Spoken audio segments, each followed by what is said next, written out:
is definitely true. Oh. Okay, now you can click over to record so you can see yourselves. What? Where do I go? Mm-hmm. Here? Yep. Are we How live? did he learn to do it? We're, oh my gosh, we're just trying to figure it all out, dude. It's been such a shit show. There's a lot of buttons to push. So then you put it on your phone so you can see. Oh, There you go. You're live. We're live. hey everybody. Let's see if we, surprise. We're gonna do a surprise live right now. We're both still trying to fix our hair. So my mom is coming to stay the weekend with me, and my sister is dropping her off, and they don't have anything to do, and mom needs to take a nap. So I said, let's do a surprise live together. So, hey everyone. So hopefully we get some people. It's very last minute. She's even got her puppy, which will probably bring in a lot of people to see.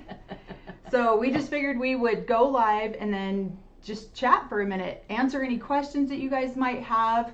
This is cool, so you can see all their comments right there. Yeah, pretty and neat. that way you can answer questions as they pop up. Yep. I love it. Yeah, so when mom's in here with us too, she can just sit there and go She over just watches on her phone. Yeah. Yeah. Because we're on. Yeah, so hopefully everybody's having a good Friday. Happy Friday. My sister just drove a couple hours away, picked up my mom, and brought her up here for the weekend. And, oh, somebody says they can see our resemblance. So my mom has 11 children, and out of all 11 of us, we look the most alike, even though I'm really dark and she's really, I mean, I wouldn't say you're blonde, but you're mid blonde, yeah. Yeah, you're definitely have the darkest complexion and hair out of all of us kids. Right. And then and I'm right in the middle. Yeah, I still have a little bit of a stiff neck, so I'm going to kind of lean over. But we have, so I'm the oldest. Emily here, so this is my sister, Emily Lee. For anyone who has watched any of her videos, she's done a couple of different interviews about polygamy. And so I'm my mother's oldest of 11, and Emily is the 5th oldest, so she's kind of in the middle. And then she was like a little mom for me when I had my oldest. So my oldest, I had him at 17, and Em was 11 when he was born. And she was kind of like my little nanny. What year was he born in? In 92. Okay, so I was 10. Because I was born in 82. Well, I guess it was right for my 11th birthday. Right, because he's in March. Right. You know. Yeah. Yeah, so we're both kind of right there. Let's see, I'm going to try to click on this live. There we go. So yeah, we're here. We're going to answer any questions. I'm going to ask Em some questions too. What's your puppy's name? You what? Miko. My puppy is Miko, and she is 2. Almost 3. She's a Shih Tzu. Yeah. And so she's just gonna chill on the floor and then maybe jump up on Em's lap here and there. And so if anyone has any questions for us, Emily just got back from an AUB event for a funeral for somebody who had passed away there at the AUB, and I haven't even had a chance to talk to her about it. We probably won't dissect that whole thing on the live, but so she just got back from that event. And she was bringing my mom up, and my mom needed to take a little nap, so we figured, why not? Let's just go live really quick. Hopefully you guys can all hear us pretty well. I love that somebody asked who's the oldest. You're so sweet. Thank you. I am 8 years. Who's older out of the 2 of us? Yeah. Why do people ask us that? I know. People have said sometimes, "Are you her mom?" Some face cream Thank you something. Damn. Yeah. Thank you so much. Just scrapping $4.99 super chat. Thank you so much. Yeah. We really appreciate that. Hi, Emily from Canada. Hi. I saw a couple people say hi, Caroline and Lisa. Yeah. Hi, Caroline. Hi, Lisa. Hummingbird. Thanks for the welcome. I appreciate it. Yeah. No, Karen Thorngren. I am not a polygamist. I was raised in the AUB, obviously, and I married someone outside of the AUB. Funny enough, he is a single child, an only child, and he was from the Pacific Northwest. Right. Yep. So out of my mom's 11 children, none of us have lived polygamy. None of them have stayed in the AUB or lived polygamy. Out of my dad's 34 children that we were raised with, there's only like 5 that are still in the AUB. The rest of them have left. Are there 5? I thought there was 4. There's no, I think there's 5. I thought there was 2 from wife number 3. 3. Nope, there's 3 from wife number 3. Oh, there is. Okay, you're Yeah. right. And then there's one from the Robin wife. So, see, even Emily calls her the Robin wife. So, yep, she is the Robin wife. Yeah. Is there There's one one more? there, but from the second or the third wife, there's a potential couple that still go, that they're just not active polygamists yet. Her baby is, so, yeah. And so I don't know if they're actually going to ever live polygamy, but yeah. I would be surprised. Yeah. I would be shocked if they did. But Somebody says the Robin wife. Yeah, we do have, I tell you guys, everyone in the AUB, every family has a trophy wife. Oh, thank you so much. Just scrapping $4.99 again. Oh, thank you. thank you. No questions, just support. Help them reach their goal. Thank you. Yeah. love them. I super appreciate and love the way that your subscribers and just your followers support you guys. I It's know. so fun to watch, to just be wherever I am and I'm watching these guys film and do their lives, and it really is so great to see all the love and support that you guys give them. Yeah. So thank you for me. I really do appreciate it. Pull that into your face. It's very encouraging to see. Yeah, most of our family, people have asked us, and most of our family is very supportive of what we do. There are some that aren't, however. But yeah, we were just going to sit down and do, Corey and I had just got done watching episode 3 of season 1, and we were sitting down to make a recording, and then they got here. So we decided, instead of doing which we will still do later tonight, and then we'll release that. We were going to release that later today, but we'll release it tomorrow instead. Of our recap of episode 3, we figured we would do a live with Em instead. So, just a quick, tell everybody who you are and, why you decided to go public. And then we'll start answering some questions as they come up. Okay. So my name's Emily Lee, and I grew up in the AUB. I am Melanie's younger sister, and our dad is the current prophet of the AUB. I think the reason I started to speak out about it was probably after wife number 4 passed away. Yeah. Or through that process. And I think my whole life I always believed that our dad had some goodness in him. At his core there was some goodness. And I actually worked with him at his business. I ran his business with him for about 4 years and ultimately ended up running it as he walked away. And so I kind of got to know him on a more personal level, and I also got to see the way that he interacted with the public and with people from the AUB.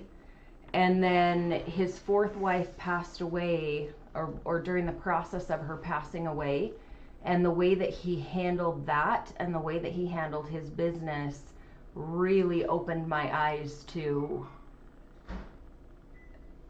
I'm a little more blunt than Melanie, so I'm just going to say it. I think he's an evil man, and I think he is extremely abusive. And so during that process, I really just, I need to speak out about this. This is, it's terrible, the things that I'm witnessing, and this, just the ability to switch from one character to another, and to have it happen so easily was really disturbing to me. It's funny because clearly our dad doesn't handle death very well, because people have asked me, do you still have a relationship with your dad? And I'm like, no, I don't really right now, because I didn't care for the way he handled. Our disabled brother passed away in 2023, and so I took a big step back from him. And I wouldn't say that we had a really close relationship before that, but that's really when I took a big step back from him too, is because the way he handled Robert's passing. Yeah. Somebody says, do you both have the same mom? We do. Yep. Yes. I'm the oldest, and M's number 5. My mom had 11 children. So my mom has 7 girls and 4 boys. So yeah, our dad clearly does not handle death very well.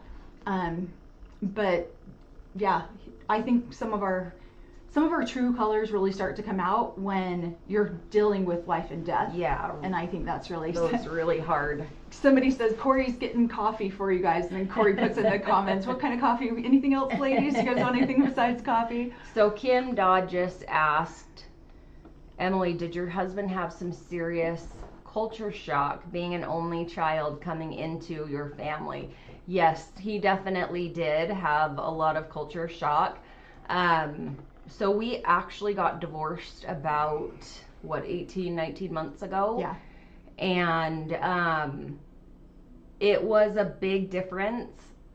It was also a huge culture shock coming from Washington, Oregon area to Salt Lake City, Utah. But did he live in Utah when you guys met? Yeah, he had just moved here. So we met a month to the day after my 16th birthday. Okay. And he had lived here for like 5 months at that point. So he was new still to I knew he was really Utah. And I had told you guys we're going to do a video together. We actually are. We couldn't make that video happen the day that we were planning. But out of all of my mom's kids, we were both married at 17. Now, I was married in the polygamist community, and my ex-husband was a polygamist too. And then Emily wasn't married, and we're gonna go into her story in that episode of why did she get married so young, and like what did it feel like to be such a young bride. Especially in Utah, and the culture is really common for. I mean, if you're 19 and not married in Utah, it's like, what's wrong with you? And so, I think it's starting to change a lot more now. People are starting to get married a lot later. Yeah, I think that culture is definitely changing. Yeah. So Mari Moore says, Emily, do you have more communication with your dad, or do you choose to keep a safe distance boundary? I do not communicate with him at all. I cut communication with him back in 22. Yeah, I'm like, it's I been a think. minute. I mean, I think I really. No, it was actually earlier than that. I'm sorry. It was probably. I was gonna say, I think it was early in 20. So my baby got sick at the end of 2019. Yeah. And I helped him shut his business down at the beginning of her sickness. And then by the end of May of 2020, that was when I completely ended things at that point. I think so at the end of May, like I saw him in May, said hi to him. I think he stopped by my house for a few minutes with wife number 5. And then I saw him at the family reunion in September. And last September? No, that of 20. Oh shit, sorry. Yeah, so there goes my phone. I'm sorry. I'll bring it out in you. You know I know. So yeah, September of 2020, and I gave him a hug at that family reunion. I debated, I think, for like an entire day. Should I say anything? Yeah. Finally, I was like, it's the reunion. Like, let's just keep things civil. So I gave him a hug, and he was just kind of closed off. And so I was like, okay, that's it. My dad really knows how to give people the cold shoulder very well if he wants to. And then we also saw him recently at Grandma's funeral. I didn't say a word to him. Yeah, I know. I was going to say, you didn't talk to him at all. And I just walked straight up to him, and there's Corey over there with the halo on top of his head because he's the precious son. Is the angel child. I know. So somebody says, you two look like twins, both blonde and brunette. People tell us that all the time. And I'm always so flattered because I'm 8 years older. So I always feel like that is so flattering. The Utah accents are thick tonight. Emily is a really big deal. Okay, it's really funny because I did not realize how often people in Utah say that. And now that we're rewatching this show, I've heard them say it at least a dozen times. Oh, that's a really big deal. Oh. But then the accent makes it sound like dill pickle instead of deal. I have vaguely heard things about this, and I'm like, what is? I've never understood or listened close enough to understand what that was. And so it's like everything's like a really big deal. So it's just funny. Will your dad be the prophet until his death? Yes. That's typically how it goes. Me go what you do. Yeah, I don't think we've ever seen a prophet be replaced. Yeah, or asked to step down or anything like that. I mean, unless God. They're talking about afterlife too. Yeah, the only way that a prophet gets taken down is if the last prophet was like, well, he was really sick and he's like, well, I'm not going to die this day. And then Mom calls me and she tells me the story. I'm like, well, he got that prophecy wrong now, didn't he? He sure did. And then he died like an hour and a half later. So I heard that a few of the councilmen had begged him to assign someone. Who's going to take your place? Who's going to replace you? Oh. And he said, I'm not going to appoint anyone. Because I'm not going to die. Oh. And he died 90 minutes later. Oh, that makes sense. That makes so much sense. So, and I shouldn't laugh about that. I'm sorry. I mean, I know for No, the people that no, loved him. I know he was a very, sad very thing. controversial prophet of the AUB. He sure was. Yeah. So just so everybody knows, Corey put a goal on our live. So if you guys want to contribute to us, that'd be awesome. We also have a buy me a coffee, which should be in the show notes as well. You two look just alike. So, very beautiful. Thank you. Yeah, we get told that all the time. Oh, somebody says, who's your favorite brother-in-law and why did you pick Corey? Well, that's legitimately true. Well, let me think about that. I mean, even Emily concur. Everyone in the family loves Corey. Yeah, and he is the comparison. Like, is he... For all the incoming people? Yeah, for all the new, anybody that's new. Are they Corey worthy? Are they Corey, do they meet Corey's standards? Corey's just always been so great. Mm-hmm. He is one of the kindest people I think I've ever met in my life. And we grew up with like the worst men. I know, the worst example. Like we didn't have good grandfathers. Right. Our uncles were all terrible. Everyone's a child molester. Dad was or a liar. horrible person. Right. And so there just wasn't any real masculine, like healthy masculine energy. Yeah. And so, which is why getting married at 17, we both picked or ended up with such toxic men. Right. In our first marriage. Yeah. So where Corey would open doors, he would, and all the babies just adore him, and he's so good with them. They call him the baby whisperer. Yeah, he would carry car seats to the car and buckle babies in and just change diapers. Yeah, he just has always been so hands-on, and I mean, I just look at the way that he came into your life and just changed. Like I was not a nice person when I met Corey because it's not that you weren't a nice person, it's that you were so traumatized. Right. That there just wasn't a spark, right? Mm-hmm. Like there wasn't, you didn't have the ability to show your joy. Right. Or to even experience joy. It's very true. So once that changed, once the energy changed, once you guys had your first baby together and you got to experience someone that was hands-on, that loved you, that loved the kids, it was a game changer. He was a game changer for our whole family. Well, and I wasn't going to have very many kids, but then I had our first one with Corey and I was like, oh my gosh, I'd have 20 kids with this man. He's so amazing. Thank you so much, Erica. Erica had a super chat for 20. Thank you so much. Wow, thank you, Erica. I know. Okay, it's not fair when your husband is your parents' favorite. I know, when we got divorced, everyone was like, get out, Mel. We only want Corey. Somebody says 5 kids in 8 years. It's true. So she had my brother, she was pregnant with my brother at my wedding, and nobody knew she was, and my mom. And I am 17 years older than him, and he is child number 9. So she had 9 kids in 17 years. And then she had 2 more. So the age gap, I'm the oldest, and then the baby is 26 years younger than me. So there's a big age gap there. Let's see.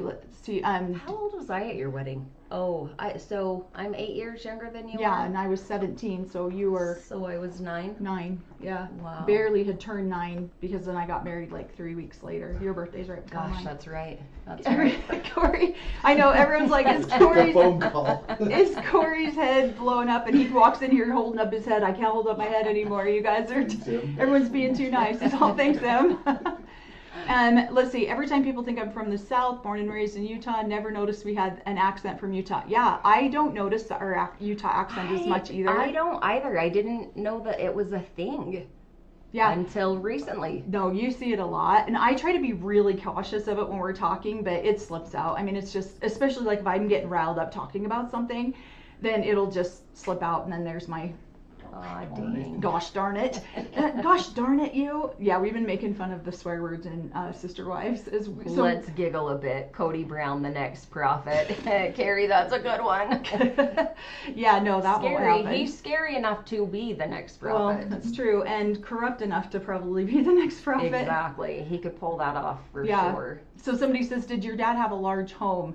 So no, we actually, most of us lived in our own separate homes, and we moved in together. My dad doubled all of his wives up when on my 16th birthday. So you would have been 8. And so yeah, we at that point then we had 17 of us in a 2,200, 2,100 square foot home. And then the other 2 wives, I can't remember how many kids there were there. I want to say There was 17 of us. there were 17 of us, and then in the other, they lived in a double wide So trailer. there was 15. Okay, so there was 15 kids in that house. The 2 wives, and then Dad made 18. Right. When he was home. Right. I never count Dad as part of the countdown because he's there half the time and then Right. not. So yeah. Okay. Let's see. He was a prophet before Melanie's dad passed. Oh yeah. Yeah. So we're talking about the prophet who, Oh, yeah. Should we right before my scroll? dad. Let's see. We'll try to. I'm loving Emily's brute honesty already, telling it like it is. She is, and I won't even lie. When I very first started, she's like, Mel, I want to come and do a live with you or do a thing, and I'm like, you're going to get me canceled. I don't think that you can come and be on any of my lives because you're going to get me canceled. And then I was like, let's record something first and I can delete stuff if I need to. But Corey and I do try to just say it how it is. But, Yeah. but then I do, we are getting big enough now that hopefully, well, we're not really that big yet, but, also You're Mel, growing. who's your favorite sister and why did you pick Mel? I Oh, used let to me be think her about favorite that. sister. I'm not anymore. No, stop. I think the baby's her favorite sister now. I think that your guys' divorce, though, was probably Where we got the closest. Yeah, because prior to that, Melanie was a mother figure to me. Yeah. And so I was really devastated when she moved out. And Emily had abandonment issues when I actually big moved time, out. big time. Yeah, I was really upset when she moved out. And then when you guys went through that, Yeah, because somebody I says right here, were think- you shocked when Melanie and Corey got divorced? yes and no. There was a lot of trauma and whatnot I think that Melanie needed to deal with. Mm-hmm. And so I think that that time gave her the ability to go back Right. and maybe work through some of that childhood stuff. I had gotten divorced. So my ex-husband and I had gotten married 4 months to the day after my 17th birthday. And then we got divorced 2.5, 3 years later. Yeah. And then Then they got remarried too. we got just like- remarried also. And her ex-husband's name is Corey as well, which is like too many parallels to I know, even it go is. into or explain. It is so crazy. So yeah, we got back together probably 6 months after we separated, and then we got remarried. And again, so we're getting back together. I'm 20 now at this point. We Yeah. get back together. We have our second biological child together, and then a year later, I start thinking like, okay, we're building this life together, and I'm not his wife. And he had 2 exes and 2 children, and so at that point I was like, okay, we have to get remarried, or where are we wasting our time?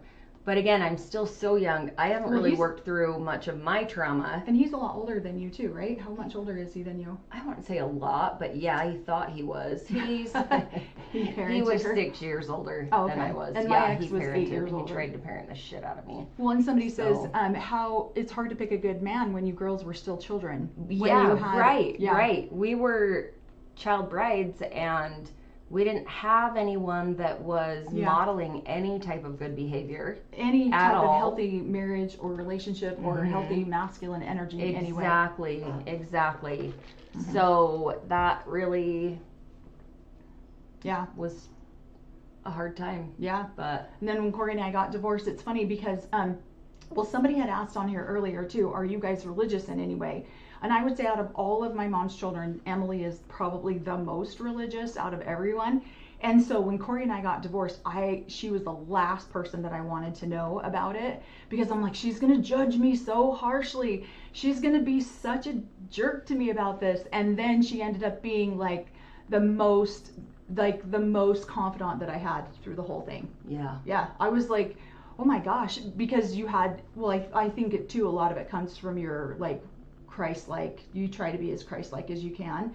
And then she has a point where she's like, okay, gloves are off, let's go, yo. And so then she just will throw down. Yeah, then she'll throw down with you, but she doesn't. But yeah, I was so scared to have Emily learn about it. I really was incredibly judgmental, I think, as a teenager. I mean, I think it depended on the situation, honestly. Well, and we're raised to be that way. We're raised to be extremely judgmental of anyone who's not. Here, pull that a little bit closer to your mouth. Nobody's made a comment about it. I just want to make sure it's like right in your face, because you have important things to say, and I want to make sure people can hear you. Well, there you go. Thank you. And so, yeah, we were taught to be extremely judgmental of anybody who didn't belong to the same culture that we did. And then, even if you did belong to that same culture, you still judged the crap out of each other. Yeah. So, well, and so I was listening to you guys talk the other day, and there wasn't any form of healthy communication taught at all. When you were talking about the snide comments, you know, just like the snarkiness and the giggle, that was how we learned how to communicate. yeah. There wasn't any, you didn't say anything honest to anyone unless it was a snide comment with a little slip in, and then you could retract. Oh, I was just kidding. Just like, oh, you know, I didn't mean that. Yeah. Oh, Yeah. What was the other? There was one that all of our aunts used to say, and they're like, just joking. Oh, I'm just joking. You know, I'm just joking. And then they do the little hand flip. Yep. You know, I'm just joking, right? Yep. Do I? I don't know if you're just joking, because what you just said really hurt. Yeah. And so it's really a toxic form of communication. And so you really do. You grow up being super judgmental of everyone around you. If the AUB, etc., are to be unhappy in their current life, to be given a better life in their next, how are they so competitive about the things that are like bigger houses, more money, etc.? Isn't that so funny? I think that's super funny. Did you have that experience too? Because I feel like it was really prevalent for us older kids, with especially the Watson side of the family. Yeah. Everybody was just like always the Joneses, always have to keep up with the Joneses. And then it was just, it's like and how do you feel like, so we brought up that concept the other day, about you're not necessarily have to be super happy in this life, because all of you know, and so do your all the happiness sacrificing. comes in the next life. The more you suffer in this life, the more you're going to obtain in the next life. Right. And so it does seem contradictory, like that question. It does seem contradictory. It's like, so why do you need the nice cars? Why? Because you need to be better than everyone around you. Right. It's almost like they think that material success or possessions equates to success, or they've made it, or or that's how you it's like, because you can't genuinely be happy in your relationships with your spouse or your sister wives. And so it's like, look, they fill that void with the nicer things in life, or the shopping, or the, you know, we're seeing it right now unfold online with Robin. Where it's like, I don't really know how to be in a good, healthy relationship that communicates healthy, that talks through things healthy. So we just fill it with things, or fill it with you know, it's like, look at me, look how happy I am. I have a super big house, or I have a really nice car, or I have whatever. I've got a boat. I've got quads and dirt bikes and whatever it is. Yeah, I definitely agree. I think that really is, you are filling your life with material possessions. It's not really about the depth of your relationships, or how happy you are even with yourself alone. Like, can you even handle to be alone. With yourself? Well, and I think that's the tricky part about this whole religion, is how many times do we have the chance to actually be alone? There's don't. so damn Yeah. many people all the time. Yeah. And so it's like being alone with yourself is like one of the scariest things you can possibly do. Yeah. And so you know, if you go online shopping while your husband's not home and while he's with another wife, or you fill that void. And I just think it's so sad to watch people do that. So Emily says, Emily, do you watch the show Sister Wives, Seeking Sister Wives, or Big Love, etc.? Did you ever watch Seeking Sister Wives? I am obsessed with Seeking Sister Okay. Wives. And I don't know why. I know why. Do you? Well, because one of your very best friends, her husband was on the show Seeking a Sister Wife. Can I say that? Yeah, well, but who? In the first season? Yeah. Yeah. She was one of your very best friends. I've actually asked her questions about stuff on the show. Have too. you? Yeah. And she's like, oh my gosh, isn't that such a shit show? Yeah, maybe that's what it is too. 'cause- It's like a train wreck. You just can't take your eyes away from it. So one of the couples on Seeking Sister Wives, she's now divorced from him, but the first wife divorced one of the guys, and her and Emily are best friends. Well, they were best friends for a long time. They hung out together because you went to the same Christian church, right? You know who I'm talking about, right? Okay, I'm trying to think, because is there another couple on there that I'm missing? No, But they're public figures, so you can say their Aldridge's. names. Yeah, okay, so that's who I'm thinking. So Yeah. you're talking about The first the first wife. They're divorced now? Dude, they have been for years. What are you talking about? No, they were still married At the time? when... Because then he's got the two other wives. Oh, God, no, I'm sorry. My brain just went haywire for a minute. Sorry. I was thinking of one of the daughters. No. Okay, I adore her. Yeah, I absolutely love her. Okay, yeah, now we're on the That same page. was really sad. Yeah, Yeah. we did go to the same church for a while, and we adore we do her. still talk. We She's don't so spend a lot of sweet. time together because Yeah. she moved out of state for a while, and but I did just get an update from her recently. So that was really interesting for me to see that show come on and to know this man has a wife, an ex-wife, and like 10 kids. Yeah. And they don't mention it at all. There's not a word about them. Well, and it's like he just displaced that entire family. Yes. And then yes. has two other wives, and now they're on a show trying to get another Yeah. wife when you couldn't even keep the one wife you had with all your children. Yeah. Yeah. How often do you see that though? I know, all the time. How often? And I remember being little and hearing about that, about one of our uncles, the one that thinks he's second, and hearing that he had a wife. Who thinks and he's kids. the AUB second, and Yeah. he's not the AUB second. And if he is, And I know God he's help not. those I people. know I replied to a comment and you were like, no, he's not really. And I'm like, I know he's not. But in his mind, he definitely God is. help the AUB if he's really the Yes. second. Yes. Oh, it would well, be God, like, so God bad. help the AUB with any of them. Fudge. Because they're all so damn The toxic. whole, yeah. So do you watch, so yeah, that's why I thought you watching. I only Yeah, watched the one season because we know that family so well. Yeah. I've watched all 5 seasons. Not Oh, I consecutively, can't watch it. It drives me though. nuts. Yeah, and there's some that I've just kind of fast forward through Yeah. to get to the others. Because I'm just like, this I is don't a follow train wreck. anything online about them where I haven't watched all 20 seasons of Sister Wives.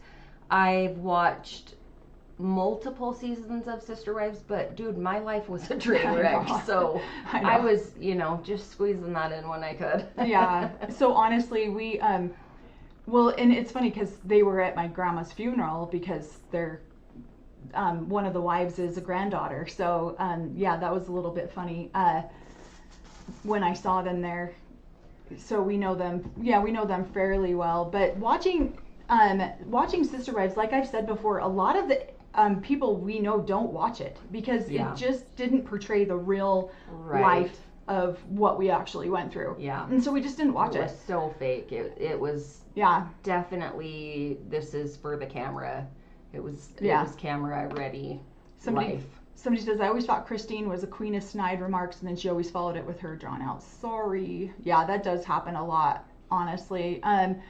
Okay, let me see. We're see if we can get. And it's hard because, again, that's the way we were raised, right? It is. We were never taught to communicate in any healthy way.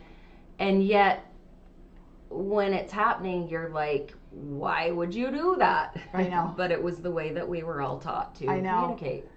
I know, it's such a toxic way to communicate. Did you feel... We're going to try to see if we can get a couple more.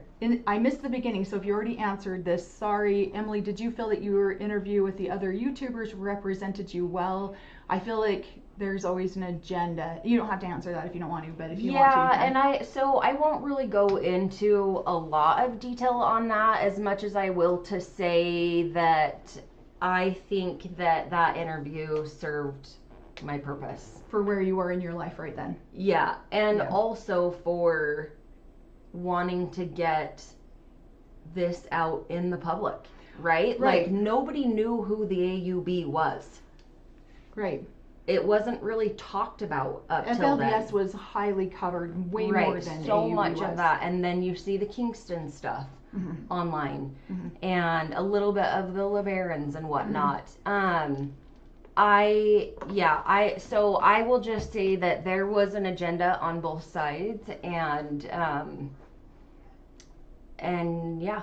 And honestly, that's why I always just try to say that I'm actually grateful for that interview, because that's what got me, that's what put a spark under me to start speaking out, because I never would have started speaking out publicly if that interview hadn't have happened. And so I just, that's why I try to say all the time that how grateful I am, because it's put a spark under me, and I was like, I have to get up and say something. I have to do something. So yeah, I mean, I feel like everyone kind of has an agenda of what they want to do and what they want to bring forth, and it's just it served its purpose at that time. And you've done a couple other interviews with a couple other people since then. Yeah, I have. And I think had I not gone through the divorce, and then figuring out single mom life and having a major surgery, the last couple years have probably been the hardest of my life.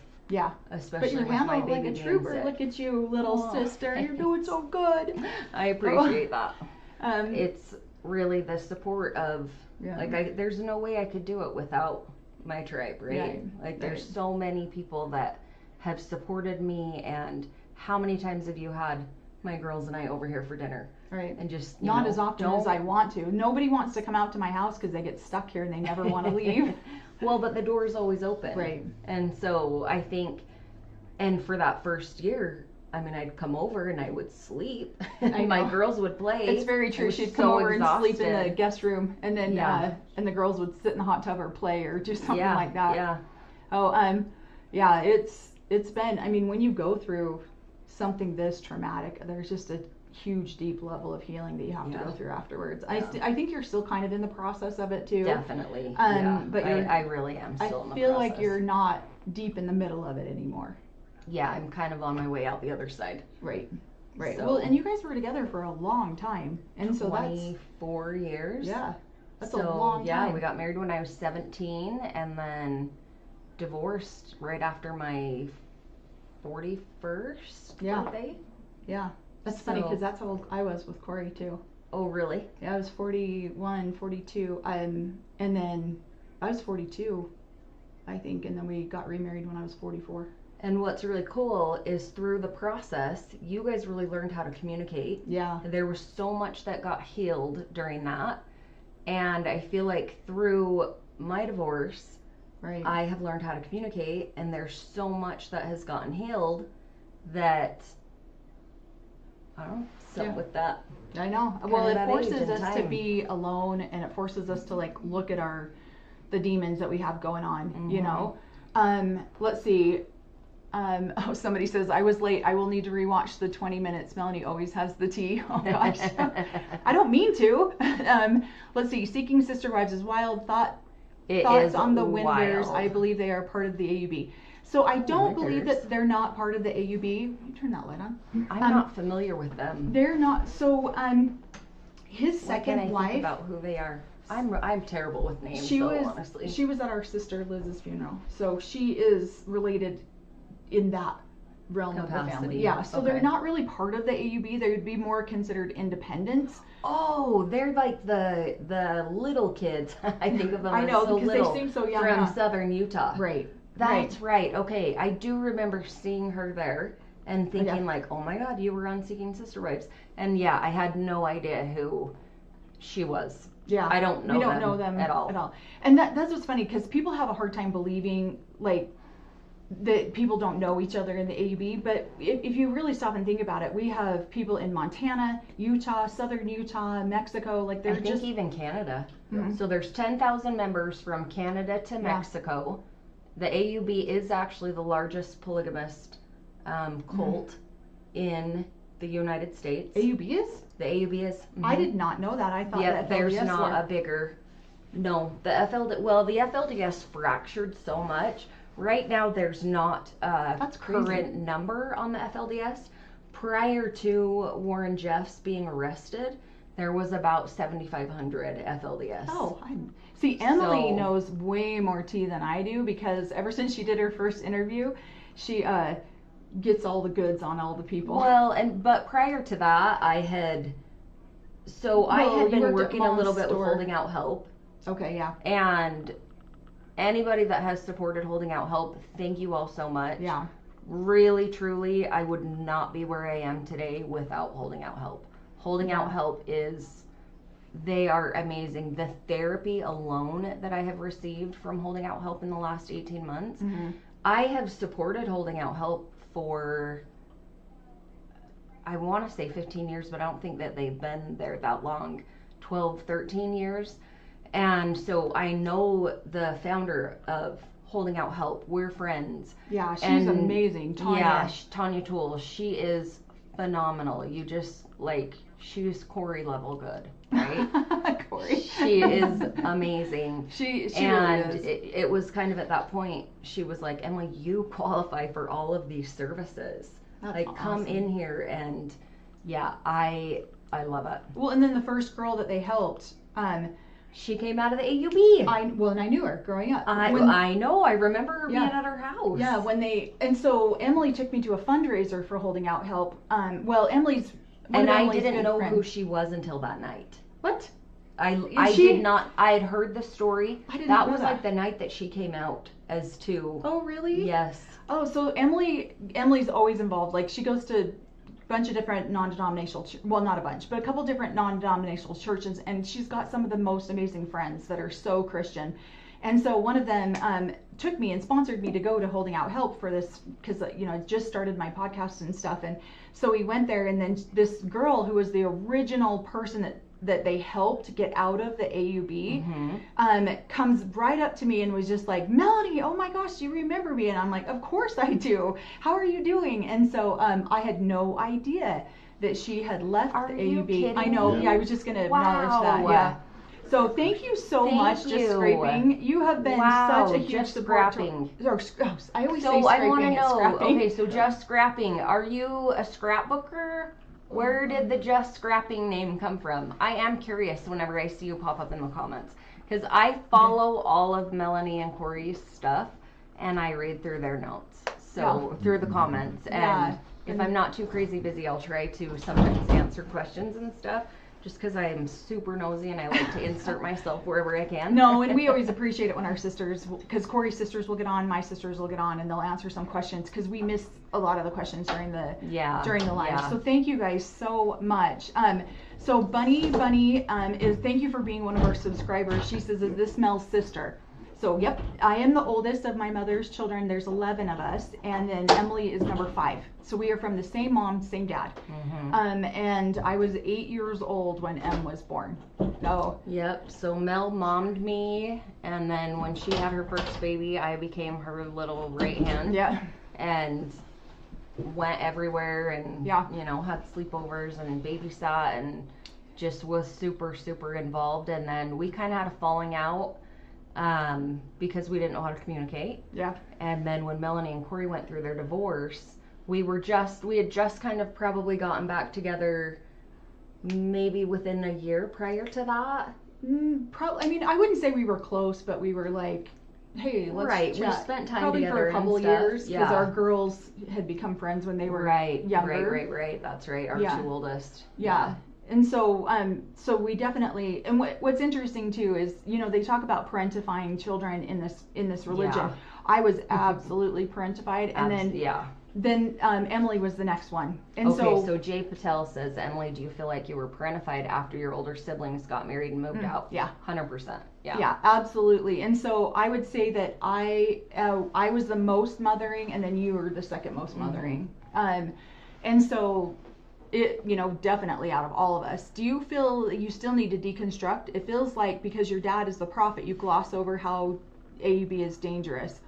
I would say yes, absolutely, that there is.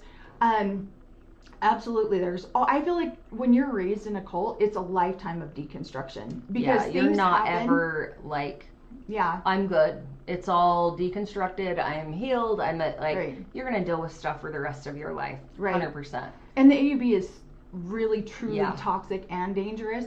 For me, the reason I haven't dove into that conversation that much is because I'm just getting started, and I truthfully was like, I don't want to get canceled right out of the gate, and I also want my channel to be more about how I've grown as a person from coming out of the cult, Yeah. not necessarily Not focus be it on that toxic. a gossip like that type of channel. And I still have a lot of family and friends who live and are very active in the AUB, and so I try to be somewhat respectful of their beliefs and what they're going through, and I feel like that's hard to do. Like, It's hard you know. to find the balance. Right. How do I speak about this Yeah, on a real level that's not toxic? exactly. Right? So, and I feel like you guys are doing a really good job. Oh, thanks. And so, Because we question it think- after every live. No, you guys are doing a really good job. And I Yeah. think as things progress, you're going to keep learning more. You're Right. going to grow more. You're going to start saying things that maybe you wouldn't. I mean, I remember from your very, very first podcast. I wouldn't even say the word cult. And I was like, Mel, you can call it a cult. Mel, you can be honest. And not that that's what changed it for Right. you, because you had to get there on your own, right? Right. Yeah, well, and I mean, literally, I told you that too. The very first, I did the video in response to Emily's initial interview, and I got a phone call the next day, because I mean, I just put it on my Facebook page. It's not like I threw it out there. I have a couple hundred followers on Facebook, like family members, right? And I didn't think it was that big of a deal. And then I get a phone call from my dad the next day telling me I'll never to use that word online again. And you're like, watch me. I know. Cult. I know. I love it. So I feel like I would never, if a direct question is asked to me, I'm never going to say that the AUB is a safe place for people to be raised or Nope. born. It absolutely is not. Nope. The men are dangerous. Yeah. The church is dangerous. The leadership right now is incredibly dangerous. dangerous. And yeah. it's what? The teachings are The dangerous. teachings are dangerous. Yeah. So how do you find the line between being supportive and not saying any, like, right? Like, it has to be said. And it is hard. It would, going to that event today, and by the way, 50% of the people that say hi to me think I'm you. I know. And I'm not even joking. She went to the funeral At today. this point, when they call me Mel, I just smile and hug them. They really do. I'm They surprised think some I'm of them you. even said hi to you, because I was kind of shocked at how many people said hi and hugged me. well, I think I told you about that baby shower that we went to.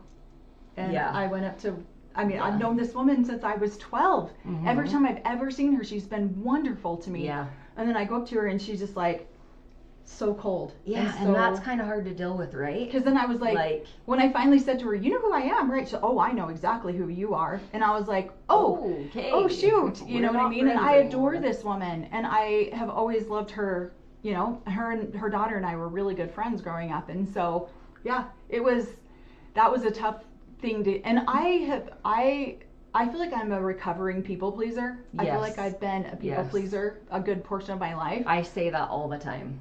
I'm a recovering people pleaser. Yeah, because I feel like I'm getting out of it, but it's still hard, especially if you're a girl in a cult like this. because you always want your parents' approval. You always want to, you know, how do you stand out from other, you know, how do you stand out from all the other kids? Like, there was 3 girls my age. I had a sister 4 hours older than me and a sister 4 months older than me. And so how do you identify yourself from all of the other children? And it's doing what you're supposed to do. And so it's hard to not. So how is that, like, that's not really getting you to stand out. Right. It's getting you a few more breadcrumbs, right? Right. Because the men in the AUB, they just breadcrumb. That's all they give you. Just breadcrumb. Stupid amounts of little breadcrumbs. Yes. And then you're just Yes. like, well, that's, and it like fills that need for the moment. And then they're off to the next girl or off to the next whatever. Yeah. And it's just, it's such, the AUB is very dangerous. It is so toxic. And so watch, I love that you acknowledged how growing up we would say, I'm so glad that I came from a cult that wasn't as bad as bad as the other ones. And then you realize, like, you start diving in, and so you start realizing more and more the abuses, and they have no idea. I mean, being there today, I'm looking at these women and these young girls and all these little kids running around, and I'm just like, my heart is just aching. Because I'm thinking, you have no idea and how they really suppressed you are. You have no idea how abused you are. They have no idea. You don't know. Well, and when we went to this baby shower, it was, I mean, there was 100 girls there. And it was brutal because my daughter obviously hasn't been around it that much. And so my daughter's 6'2", almost 6'3", and she wore platforms that night. Did I tell you about this? I think so. Yes, you did. We had a conversation. The girls were mean. And they were like, how dare she trying? Yeah, is she just trying to be seen? Is she trying to, because really you just want to disappear into the background. You don't want to be seen. You don't want to be heard. But you do. But you do, because you don't want to be nothing. Right. And and we walked out of there and my daughter was just like, oh my gosh. So was that hard for her? Like, did she walk out of there offended or wounded?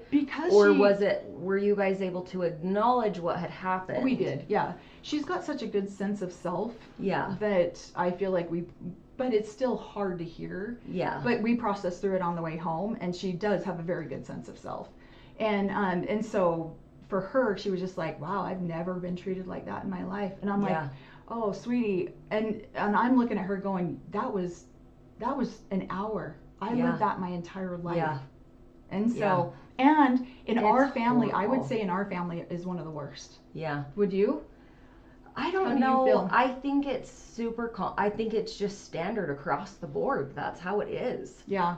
I don't think that people realize how toxic it is, and I don't know if they even realize they are doing it. That's what I'm saying. That's why a lot of people feel like the Browns on Sister Wives purposely lied to the public. And I say that all the time. I don't think so. They don't see what they're saying, or they don't see what they're doing. Right. And so they're not purposely trying to mislead people like, oh, this is a wonderful... I mean, they are. They're trying to... But they really believe it. And that was the other takeaway from today, too, was these people believe with all of their heart, mind, and soul that this is God's truth. They are God's people, and they are doing God's work. Yeah. There's not any doubt in my mind that they believe that. Yeah. Yeah. And that's what's so hard, is because then you start to see these women. That's what I'm saying. I feel like this season, have you watched a lot of this season? I watched every episode. Oh, yeah. Okay. I feel like now we're honestly starting to see more honesty from these, because you'll start to see people who have left the cult it's a slow transition where then they start to talk about it. They start to acknowledge things that they didn't see before, and then because now they're not so immersed in it and they're out of it, they can start going, oh my gosh. I mean, because remember when we went to the AUB private school? Yeah, what a load of crap. So and then the way that we were treated, kids. Yeah, well, we weren't. No, Mom's we were kids not weren't. bad kids. But they were compared to the other kids. And so, although the other kids, we because Mom loved us the way that she did, and I think that it just wasn't, we weren't hiding so much who we were. I think we were a little bit more out there Right. and open, and we were definitely more worldly, Right. which is scary compared to, I know, right? right? Like you think about how, sheltered and covered up Right. things were, and yet we were the worldly kids, We were. which Well, is I was married and had my 1-year-old when we went out there. So I was actually a teacher out there, and was in the 5th grade. And so, yeah, didn't that sound sad? I was married with a 1-year-old, and my Yeah. sister was in the 5th grade. Well, it's because I was 18. right. So, You're still a baby, yeah. having a baby. Corey's over here laughing at comments. Which comments you laughing at Yeah, over there, could you babe? can you need just to- throw some stuff in? Do we need to read through the comments? We need to catch you guys up. should promote chapstick. It should Oh, be- are we're they both talking doing about? They're making fun of you guys because how much chapstick. Well, I'm on a prescription lately. where I get cotton mouth, Yeah, and then same. I sit here and talk, and then it gets even worse. But yes, I have and I don't even know if we're supposed to put labeled things on Oh our gosh, lives I don't without know. being sponsors. But we are huge I mean, I think that we obsessors of can. chapstick. That's hilarious. Yeah. Is very true. Chapstick everywhere. Oh, that's Olivia, my daughter. That's so funny. If you got in my purse right now, you would find 25 vapes and Oh, 12 gosh. chapsticks. Maybe 20. It's so funny. I didn't even see any of those comments. We haven't caught up to the I comments know, yet. we need to just really sit and just chit sit chat. and look. I know, we get so... Robin has a doll collection. You guys have a chapstick. Oh my Yes. gosh, it's so bad. In Yes. fact, so when Corey was coming up with items to put back here, he was like, he goes and puts one of my chapsticks back there. It's so funny. So what's that? Just scrapping. James is offering memberships too.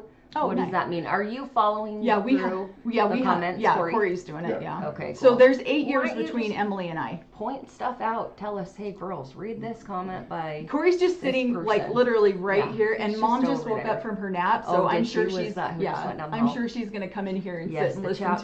chapsticks are everywhere in our house. Packages of them everywhere. I do. Doormat syndrome is a very hard thing to get through. Okay, Big Mommy Shark, yes. And we learned It from the best. is. Yes, we did. Our mother that Our is- mom was the best doormat, Yeah. and she definitely taught us both how to be I doormats. better get her a chair. And No, yeah, get- you no, better put her in that. Oh. Put her in that chair, babe. Yeah, just yeah, lean let her her up sit in against the that corner. comfy one. Yeah. But I mean, if you're like running errands and stuff for us, I would totally take a cup of coffee. We'll do it. They already I'm asked. not even joking. Okay, so Caffeine, somebody did you says drink? the AB sounds a little less toxic than the FLDS. I mean, a cult is a sounds cult, like and your it, brain yeah. still gets. It's literally they've proven that people that are raised in cults have a different brain pattern than other Mm-hmm. people, and so I think that it doesn't really matter like how toxic it is on the outside. It still Right. damages the inside the same, Right. and so And the things that are happening in all of the other cults mhm. are happening to an extent in the AUB. They are. I mean, honestly, okay. Mom and I were talking for a couple hours the other night, Yeah. and she's starting now. So now my mom's been leaving or not leaving necessarily the AUB, but just kind of stepping away from a lot of stuff. And that's what I was telling her. I'm like, Mom, if you pulled back the curtain on the AUB, there's so much illegal activity. There's so Mhm. much. Yes. Like it is horrible. Yes. Like people should be in jail. yes. And Like most of the council. and most of the council, most Dad of the leadership should definitely be in should jail. be in jail. Yeah. There's not any question in my mind Yep. that Dad should be in jail. Yeah, somebody Um, says one of the ways Cody sold the show was to point out that they were the good polygamists. Well, I Yeah. don't believe And that. that is what It's they not true. Yes, and that's why they stepped away from the FLDS. They the FLDS started to get in trouble. They were marrying underage brides. So was the AUB, right? Like it was happening in the but as young as like 14. Yeah. Okay, so there were yes, we were 17. Yes, Dad had to sign. Well, you didn't have to get a marriage Because license. I didn't get legally married. See, we're gonna talk about that on the one that we Yeah, record. so when 'cause- we record, we're going to go into a lot Yeah, of. we'll So go we're going to into make a a little bit video more on of like that what detail. it was to be married at 17. So I only got spiritually married. I didn't get legally married, and Emily got only legally married. She didn't get spiritually married. So they did never join the AUB, and were never a part of anything like that. And so Yeah, the whole comments are like loaded with freaking chapstick comments. That's so hilarious. It really is. I'm on medication also that dries out my mouth really bad. And Okay, I'm going to try to jump through a couple of these. Is your mom Yeah. going to be on Melanie Emily? She doesn't usually miss the lives. Yeah, let's get her in here. She she'll just went come to in the here. bathroom. She'll be in. She just was. We're at a funeral all day, and so Emily drove her. My mom lives a couple hours away, so Emily drove down there, got her, drove her back up here, took her to the funeral, and then brought her. That's why this is a surprise live, is because when she got here, then Mom needed a nap right away, Yeah. and so we decided let's just sit down and. Instead of recording our recap of episode 3, we decided to do a surprise live. Okay, so while My you're- husband wants to know if you want creamer. Yes, in yes, your creamer, coffee. please. So I want to read just some of the warning signs of abuse, right? Like I'm looking at the domestic violence hotline. And so I didn't realize how abusive my marriage was, or even how abusive my childhood was, because there wasn't all of the physical abuse happening consistently. Right. And No, so that's real. it was as I started to process my childhood where I really realized how abusive my marriage Well, was. so that's the thing too. I want to point out before you start reading some of that is the fact that when you raise this way, you don't even have to marry somebody in the AUB that's abusive. No. You'll go out into the world and you'll find that Yep. same type of person. Yep, exactly. Because he could be a carbon copy of Dad, Oh, really? in my opinion. Oh, yeah. See, and so you'll go out and you'll attract that type of energy in another. Until you heal from it. Right, until you start healing from it, and then you'll find a different type of energy. So then you're going to see something totally different. So that's what this does. That's what being raised in a cult like this does to you. Right. So one of the things I think that is great for viewers to understand is there's all kinds of abuse. So what types of abuse are there, and what are the side effects from Right. abuse, right? So when you're talking about how somebody that's raised in a cult, how their brain is different, Mhm. your frontal lobe, it looks like Swiss cheese. I mean, Yeah. there are holes all over in your frontal lobe. Yep. So just really quick, telling you that you never do anything great. Mhm. Showing extreme jealousy of your friends or time spent away from them. Yep. Preventing or discouraging you from spending time with others, particularly friends, family members, or peers. Insulting, demeaning, or shaming you, especially in front of other people. Preventing you from making your own decisions, including about working or attending school. Controlling finances in the household without discussion, such as taking your money or refusing to provide money for necessary expenses. Pressuring you to have sex or perform acts you're not comfortable with. Right. Pressuring you to use drugs or alcohol. I don't know if you can say that on here, but intimidating you through threatening looks or actions. Insulting your parenting or threatening to harm or take away your children or pets. Intimidating you with weapons like guns, knives, bats, or mace. Oh my Destroying your belongings or your home. Check, like every single one of them, Well, right? I dealt mean, with all of that in my marriage. And we dealt with all that kind of We stuff dealt with our dad. all of that with our dad. Mhm. So we grew up in so much abuse, and then we married into so much abuse.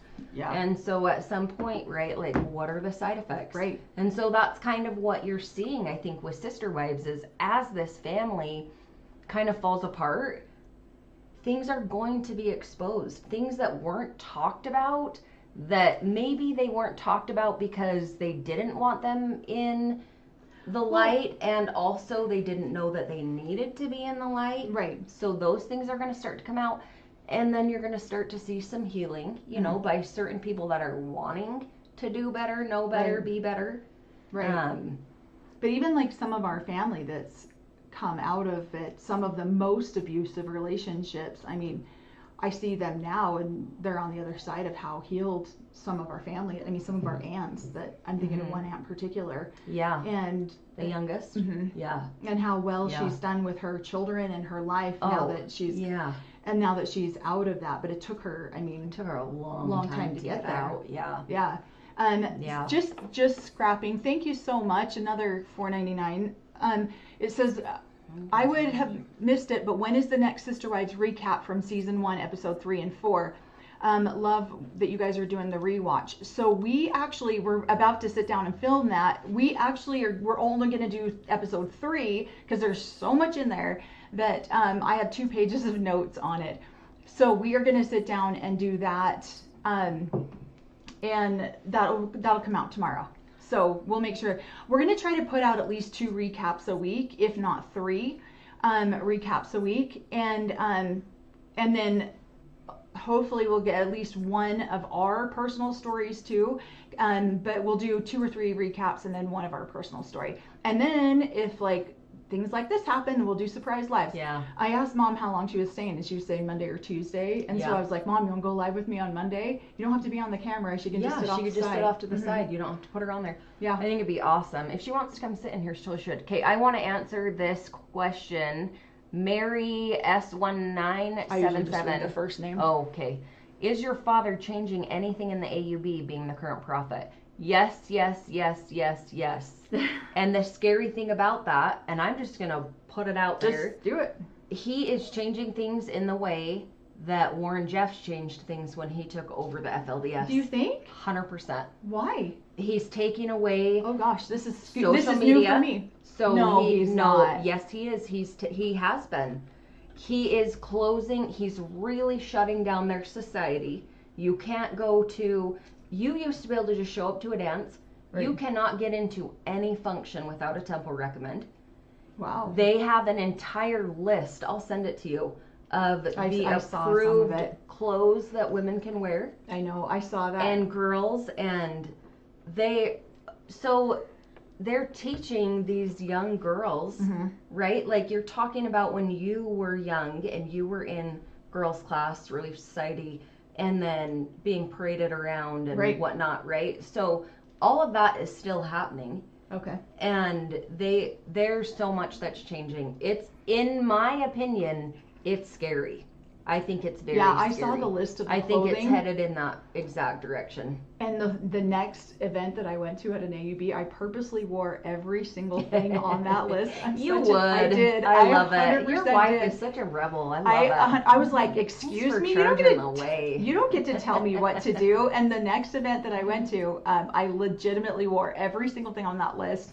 I was saying that before I went. I'm like, I would not normally have even worn this outfit to this. It was a wedding reception, and I was like, I normally would not have worn this outfit, but screw it. Just Yeah. because I was told I couldn't do it, I'm totally doing I'm it now. doing it. Casey, there's some unhealed trauma. Yes. Right there. I Yes. gotta work on that. Yes. So, And you're super healed. I know. I And know. yet it comes up. That's what I'm right? saying. It's deconstruction for the rest of Yes. your life. It Yeah. doesn't matter. Like there's always going to be things that trigger us. And you know, in our society, trigger is like such a mainstream word anymore. And I feel like the way that society is such I feel personally, okay, here's my little rant. People in society are so unaccountable for their own actions, and so they want to blame you for their triggers. Mm-hmm. And to me, triggers are just an opportunity for you to see an unhealed Yeah. wound. Yeah. And then you're just like, oh, Yes. why did that trigger me? If you and then stop you can heal and look at that, right? it. Right. Instead Where- of blaming someone yeah. else for your trigger. Yeah. And that's what's so harmful about being in a cult. Hold on, go back up for 1 second, because somebody said something. What does that mean? No, we're not repeating that question. So somebody said, do you think Mary will get remarried? Probably. Absolutely. I'm sure at some point. I think she will. Yeah. There wouldn't be any reason for her not to. Yeah. Are you allowed to use contraceptives? No. You're not even No. supposed to be having schmecks unless you're making babies. Yeah, Although definitely. Dad says the priesthood shouldn't be Should be my out of the bedroom. Yeah. But so that is one thing that my dad definitely Cody is. cares. Do you think Cody cares the OG kids don't talk to him? Do you think our dad cares that we don't talk to him? No. No, I don't think they do.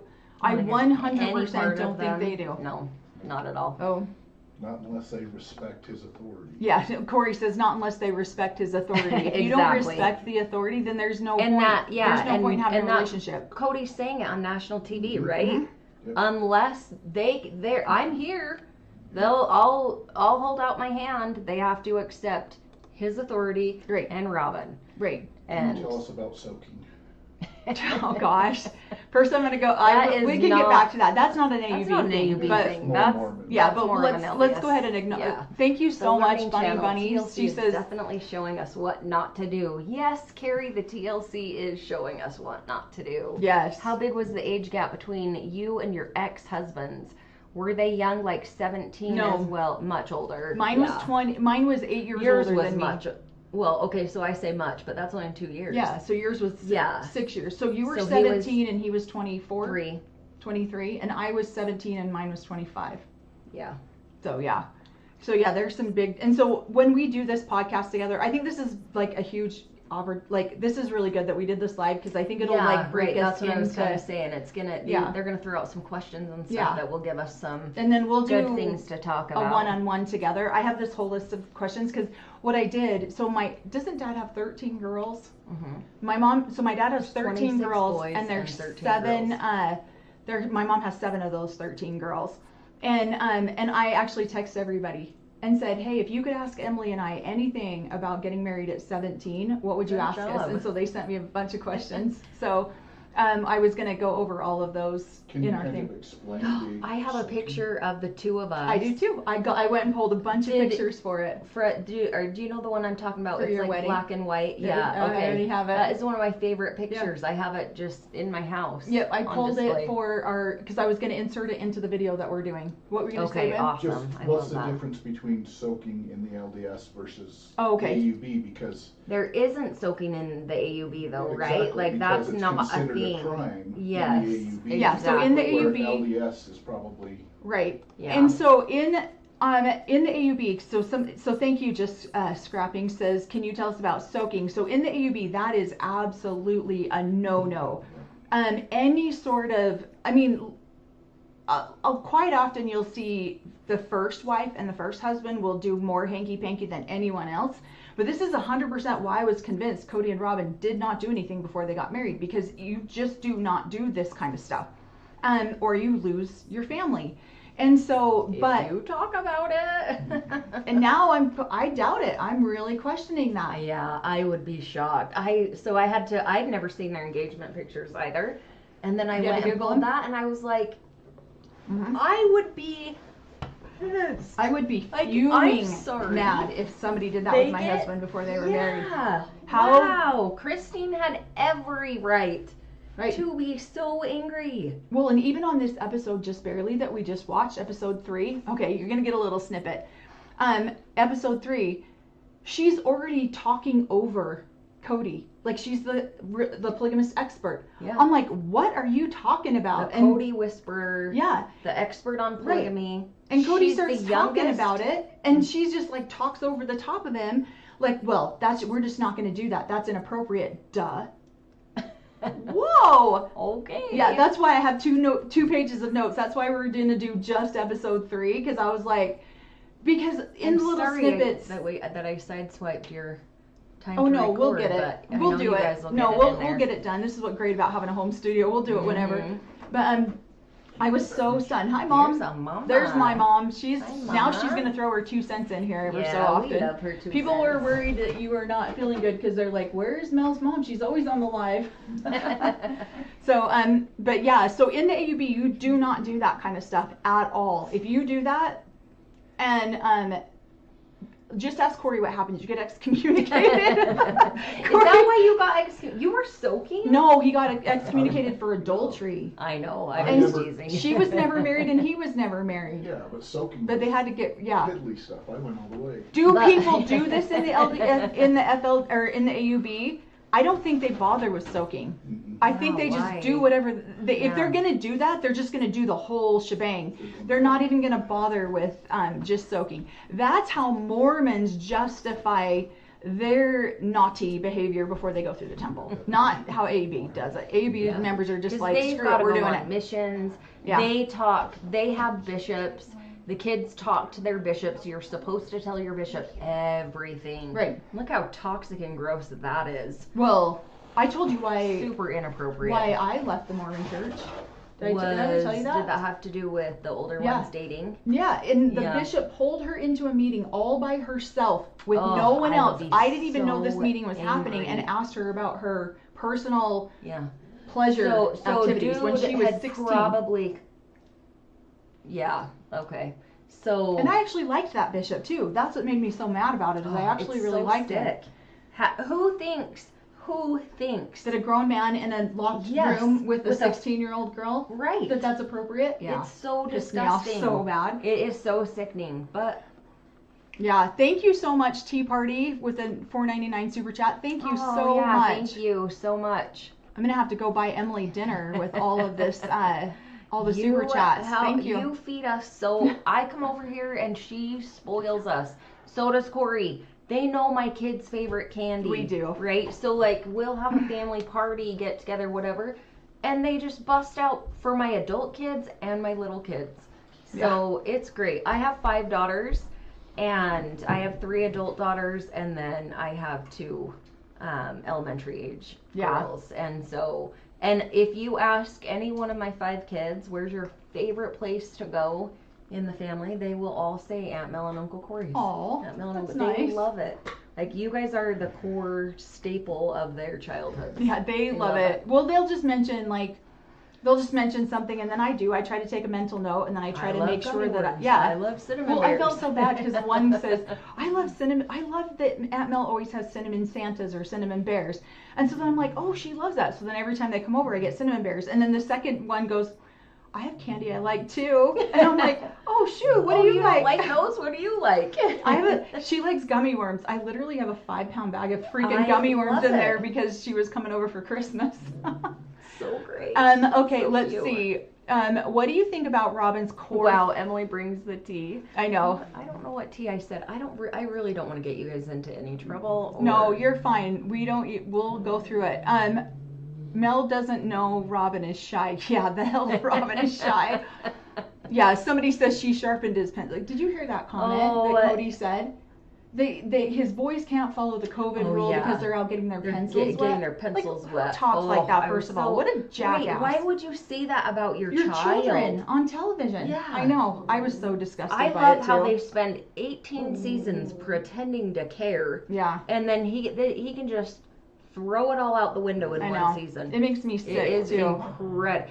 And to a T, 99.99% of the AUB men are exactly like Cody. They treat their children exactly the way Cody's treated. If you And their don't wives. respect their priesthood authority, they have no use for you whatsoever. And respect and loyalty, they don't know the difference. They haven't been taught anything. Nope.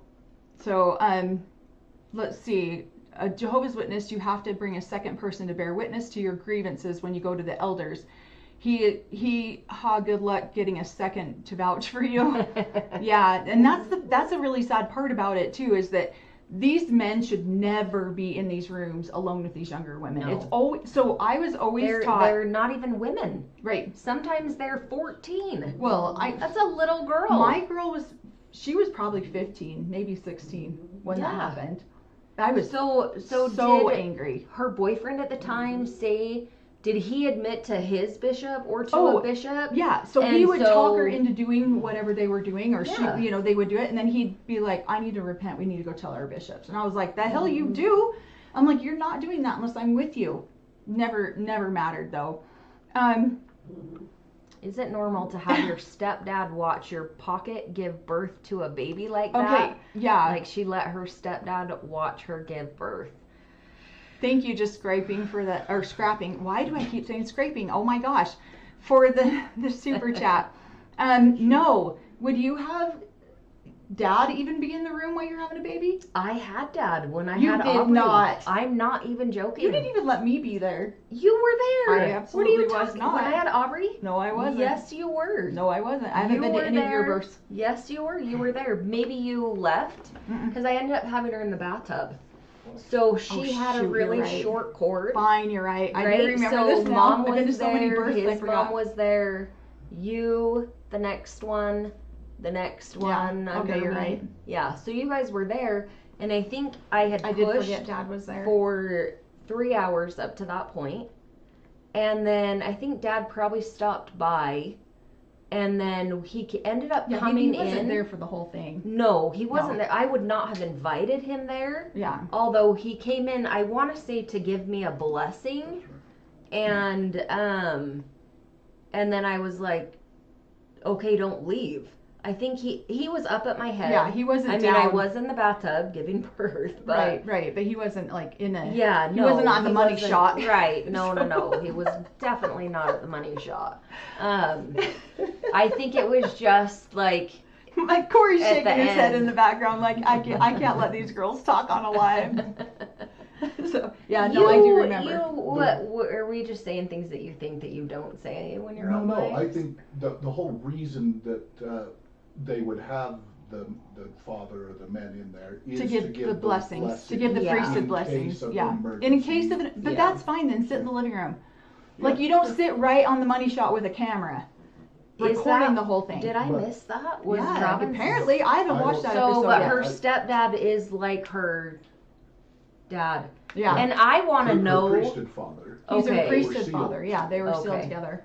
Yeah. legitimately, why does the AUB think if a wife leaves or if someone gets divorced or I don't understand why dads have the ability to just walk away from their kids when they get divorced. Right. How I see people out in the real Look world. at my ex. I know. He doesn't have anything to do with my I kids. know. 90% of the time. Now that they're older, he does. But Yeah, it's just so Not- crazy to me. They walk mean, away we- from their kids before they get divorced. yeah, They my do. mom says No, they walk you're away right. from They their walk kids away before from they their get kid- divorced. Yeah. It Yeah, depends they on do. how loyal the kid is. to Yes, the That's AUB. a Yes, first. Yeah, yes. as long as you're a If, loyal child. if you're and part of the AUB, if you're like really entrenched in the teachings and you're living that way, then you can have a relationship with your dad. If you don't believe the way that your father believes, then you're you're done. just- Yeah, and how do you not see that that is yeah. a cult? Look at, we got a new. Yeah. I Oh know my gosh. this dog is Lisa, thank you losing it. so much. You are Oh, amazing. She says, Great great live. live. You should. Oh, there's a dog out front. That's why she's I'm like barking. enjoying. No, Um, she's got a ball Oh, under that stroller, I think. and she wants it. And she's so dumb because she hides them and then she growls when she can't get them back. So Lisa, thank you. It says, great live. You should set up a split screen so that Emily can join when she's home, Yep. like what Sarah and James do. I don't know. Can we trust this girl to be on our live and not say, I don't know. no, you're doing great. Don't even worry. I'll I promise if you weren't, Corey, censor myself. no, Corey would be No. in the background going, let's not say that. What? Yeah, I would. I'd So say, blessed Canadian. Yeah. yep. Thank you Thank so you so much. much. So blessed, Canadian. Thank you.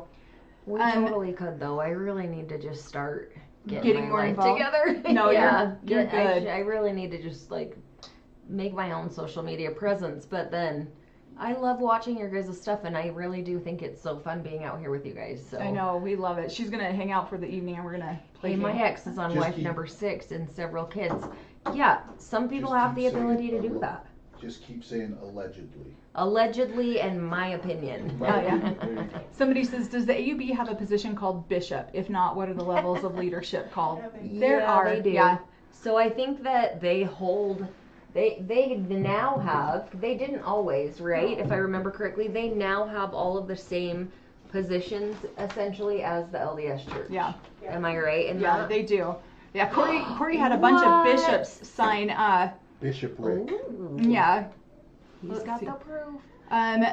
Let's see. Let me just. He started. Oh.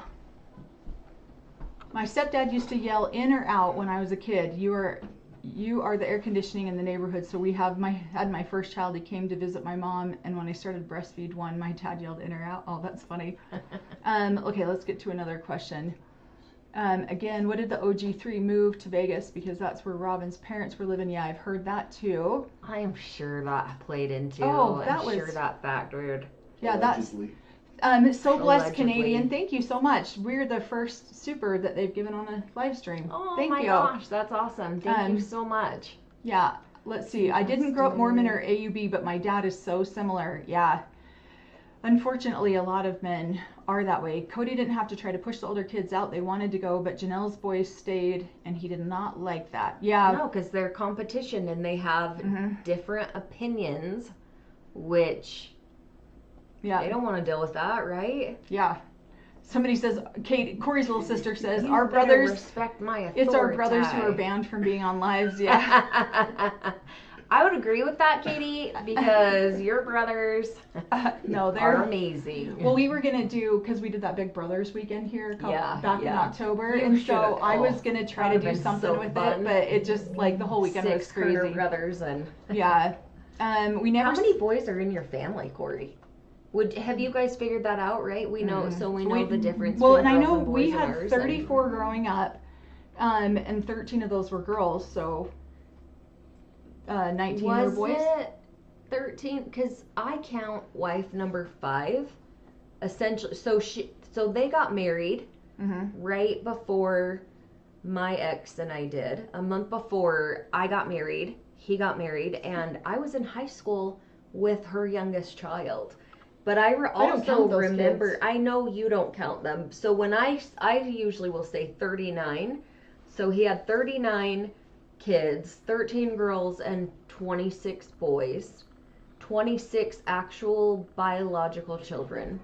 And Yeah, I don't count her kids because I didn't grow up with any of them. I was already married and gone away when that all happened. Go sit with grandma. So let's see. The AB does have apostles too. So my dad was called to be an apostle when I was 19. And so it's funny because we've even talked about this. When my dad became the prophet a couple years ago, I think it's been 3.5 years now, everyone in my family like freaked out about that. Well, not everyone, but a lot of people freaked out about that. I lost my mind. But I had my first freak out at 19 because he was made an apostle. He was put on the leadership, and I was like, okay, what? so that's part of being the council. Like if you're on the council, you're an apostle. Ah, got it. Okay. And so that's when I had my first freak out. And so I was like, oh my God, you guys need to catch up. I did this 20 years ago. And then you guys are like now just going through it.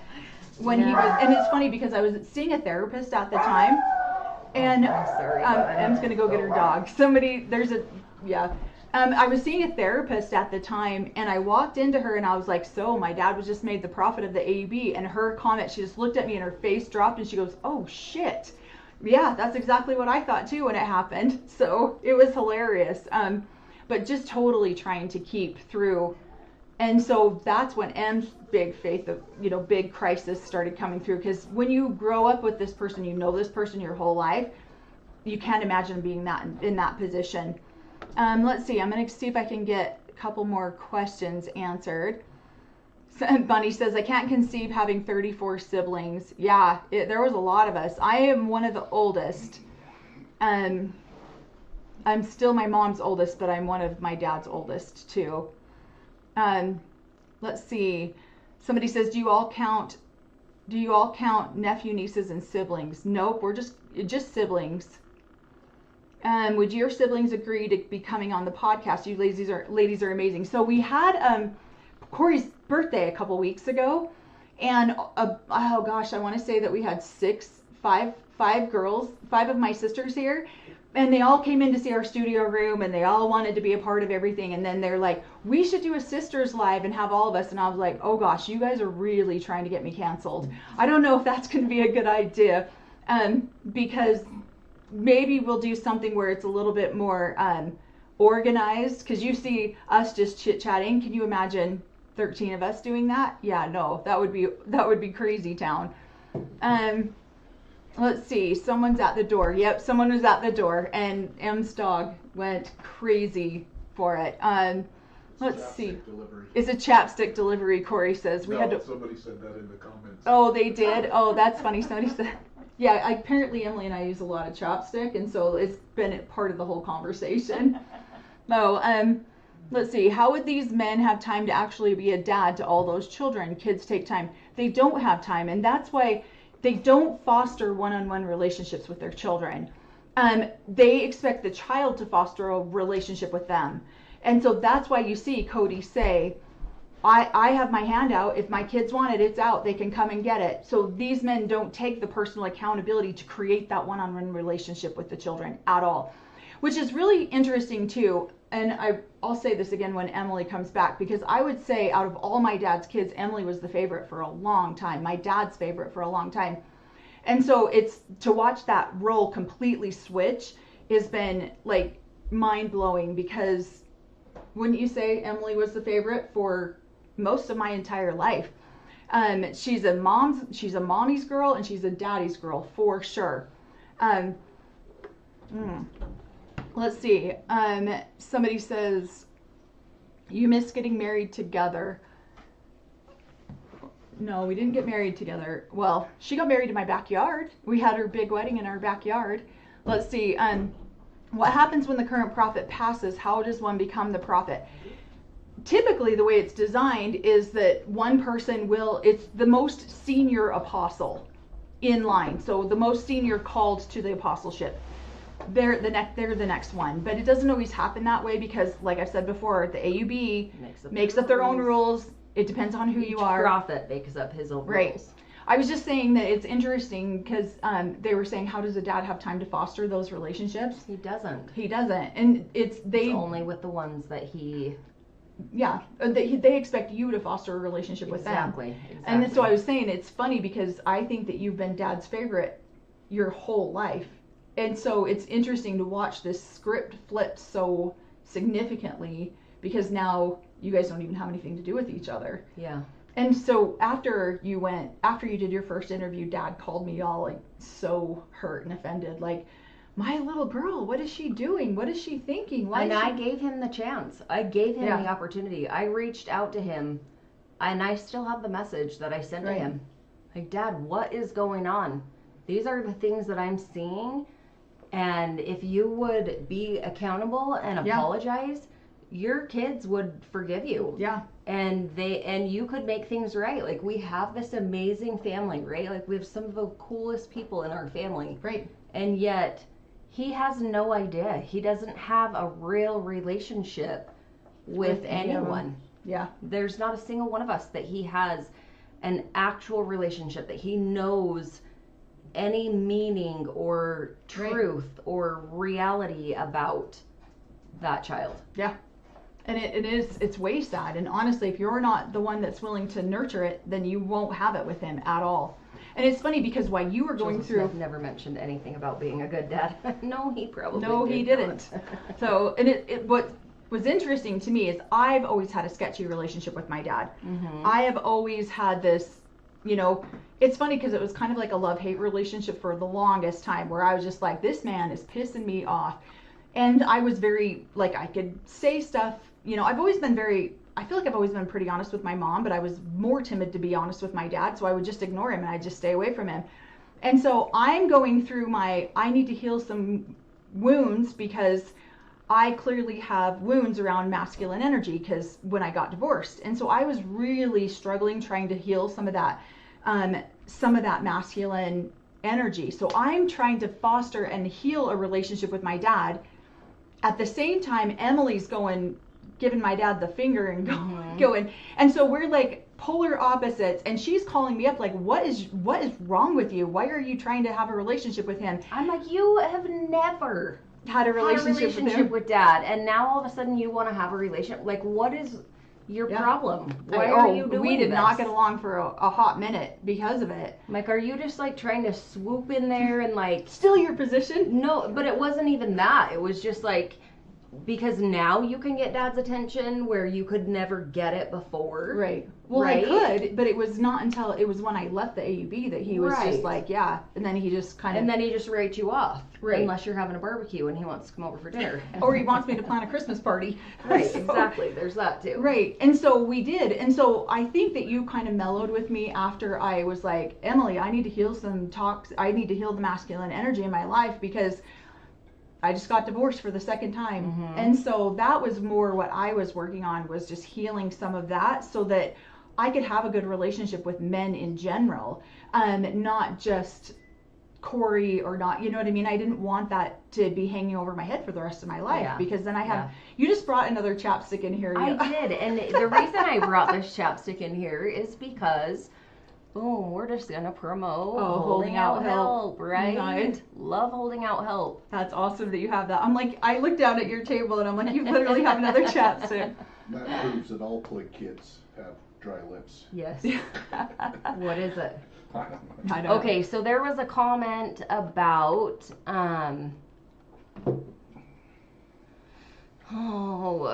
where did What was it the go? gist of the comment? You have somebody There's ask it those again. Children. Somebody said it, yeah. When they're like, oh, the door rang or doorbell. That's Oh why my the dog went gosh. crazy, and somebody's That like, dog probably with the thinks- chapstick Yeah, delivery. they think that she thinks she's a pit bull. Okay, so it's this one She's from kind. Peyton that says, do you think that Robin will give Cody enough attention, or do you think he will look for another wife? Yeah, I'm curious what your thoughts are. What do you think? So I think that she is going to be completely overwhelmed because she was getting Cody in smaller doses, yeah, right? And then she started getting bigger doses of Cody, but he was still leaving. So now she's going to get Cody all the 24/7. time, 24/7. He's going to be so over the top abusive, and she's saying it right yeah. on camera. Oh, you can hear it. Yeah. His murder face. You know, he's gonna When she ruin said that, I these was like, oh, relationships. shoot. Yeah. I'm like, oh yeah, I know the murder face. Yeah. So I don't think those two will last. I'll be surprised. Corey's over there. Yeah. if- yeah. she's team Corey, 'cause I was like, no. unless he comes back to the AUB for And her. gets another wife. Yes. Do you think he'll get another wife if he goes back into the AUB? Do you think they'll let him? Do you think Robin will let him get another wife? I think ultimately, well, potentially, yeah, because he's gonna drive her mad. Well, I mean, he is. He's gonna drive her mad, and he's going to start all of the things that he is building her up about. He's gonna start tearing her down for those things. It's Those true. things are gonna start to get on his nerves, right? And so the two of them, the things that they're so madly in love with each other about, right. those are going to be the things that they are actually so mad at each other about. Well, and what's funny too is like Janelle on one of the couch interviews, they're like, do you think you'll ever get married again? And she's like, yeah, but it'll be somebody that is not such a diva like Yeah. Cody. And so I was like, oh my gosh. I think that's super telling, just like what they, you know, how they are Yeah. in their relationship. Yeah. Well, and I think he was probably that way with all the wives. Mhm. Oh yeah. And that was their normal. Yeah, Right? and they Like, didn't know any really different. know anything different. Well, and that's why, like, I watch Christine now, and with her relationship now, and like how happy she is, she would never have known that No. had they have not gone public. Right. Well, and one of Christine's kids was saying that she thinks they eventually would have gotten divorced anyways. Yeah. I don't think they would have. Christine and Cody? I think that if they had not moved to Vegas, if they had stayed in Utah around the AUB, all four wives would have stayed married to him and miserable for their whole lives. Yeah, and then he would have eventually put each one of them out to pasture, Right. and he would have Absolutely. started to collect new wives. Right. Yeah, you're right. That probably would have happened. It's only because they moved away from the religion and Yes. moved away Yes. from the community, Yes. and they didn't have that constant support all Yeah. the time. That's Yeah. what broke their family. And not even just the support, but the influence, Mhm. right? So they're being taught and trained by these other narcissists that right. this is the right thing to do. And so the this minute- is the way you're supposed to live. And the minute you start having a bad attitude about something, like, wait a minute, that hurt. I don't like the way you just said that to me. Then you are in the community and you can go talk to a girlfriend and then you can get right with God and you can get a blessing or you can get something like that. Cody is baggage in all of his wives' lives. Absolutely. And well, in the comment, Including right- Robin's. A little bit of Cody goes a long way. Yeah. So funny. Puke. This is Puke, where I puke. should be coming in, just editing. You saying narcissistic behavior and they would say in the AUB, righteous anger. Okay. Yeah. So Corey's back here editing our comments because they can't hear you. Please feel free to edit our comments. Because Corey says these people are understanding the narcissistic. Yeah, they're behavior. seeing it. Corey Right, says- most people are seeing what's really happening. Yeah. Right. But in the AUB, that would be considered more Righteous of anger. a So it's righteous not, so anger. we're calling it narcissistic behavior, and Corey's like, let me edit that. It's actually called righteous anger in the AUB, and that's really truly, it's very They true. excuse Yeah. it with that. And so, Yep. yeah, they're not narcissistic, they're just righteously angry, and you're the problem. Yeah. And that's what, You're do you always feel the that way? problem. Do you feel that, like, okay, Mom, we're gonna pick on you for a minute. Watching Mom and Dad's relation, she's fine, don't worry about her, just pay attention to the Emily's such a little mother I'm to my putting mother. chapstick on Oh. and I was trying to hide from the camera, damn it. So, do you think, now I forgot my question, that, Watching Mom and Dad's relationship. yeah, do you feel like everything was always Mom's fault? Always. Do you feel like Dad always blamed everything on Mom? Yes. Because Dad never had the ability to be accountable for anything. Right. At all. Right. And that's why when his kids say, wait a second, I want this attention from you, or this time from you, or Right. whatever it is, then he's just like, And then he goes, sounds like you have a Shoot. personal problem. Sounds like you got something you Yeah. got to work on. yeah. Yeah. And I mean, I remember Dad being at work with him, and one day he was going off talking about a couple of the siblings and just how terrible they are. And I was like, Dad, who are you to sit here and judge Right. them? Right. Right? Like, you beat the out of us Dickens when we out of were, them, yeah. and he was like, no, I did not. Yes, you did. I Yeah. have physical scars on my legs Right. to prove it. I don't remember that. Oh, Yeah. convenient. Well, It's he convenient how you don't remember. called me one day because he listened to one of my podcasts. I talked about getting beat in one of my podcasts, and he called me and he was just like, I never beat you. What are you talking about? I'm like, yeah, you did every single time. I don't remember one time Dad ever coming home where I didn't get beat. Yeah. Well, okay, sorry. Let me rephrase that. One time. And it was because it was the sister just younger than me. It was her birthday. And he's like, I'm not going to beat you guys tonight because it's her birthday. Oh, happy. Yeah. Birthday. And so then the next kid and I were just like, oh, thanks for having a birthday tonight. And so we didn't get beat because it was her birthday. And so, But I think in his mind, beat is like punching and kicking Right. and breaking bones, right? So I think that the definition of things is really skewed. well, that's what he said to me. So we're going at it I'm on the phone with him. This is just a couple months ago. I'm on the phone with him and going talking to him about it. And Corey walks in and he's like, who's she talking to? Dad was like, I didn't think I was beating you guys. It was just corporal punishment. That was his explanation What is for it. corporal punishment? And he's like, my dad always did corporal punishment on us, so I just figured it was, so yeah. Yeah. Yeah, so They don't. So it's like they don't realize. would we how ever say that abusive. AUB is not dangerous? Absolutely not. And maybe we do, maybe Corey and I do brush over some of that a lot because we don't always want to get into like the Right, heaviness 20 of a minutes lot later, of it. back to the original question. Yeah, but no, we're just kind of jumping all over the place. Okay, question. There's this new song that came out. Have you heard it? Or did you text it to me? Like, I've had dozens of people text me this song. Have you heard the song? I don't know what it is. Okay, I'll let you must not listen have to been it. me. Yeah, no, I mean, so there's a Facebook page for all ex-AUB members. Oh. And somebody had posted it. You sent it to Yeah, me. I sent and it to you, I laughed okay. so hard. And that got posted and then it got put up on like a couple creators' pages about it. Oh, really? Oh yeah. Instantly, it was like instantly jump on that song. And I'd heard it a couple weeks before they had posted it. And I just thought it was so funny. But I really want them to do an updated song. Because I'm like, because this with one the is with the updated. council members, yeah. Because Yeah. this is really old. This is from, they created this song. Well, that- the yeah, song's that's at what I least 10 thought. years old. Okay, that's what I thought Yeah. when I listened to it. Yeah, so I'm like, I really want to hear that because there's a couple people in there that I'm like, oh, and then I had to ask who, like, one of the people were, the greatest apostate or something like the great apostate. I didn't know who that was referring to.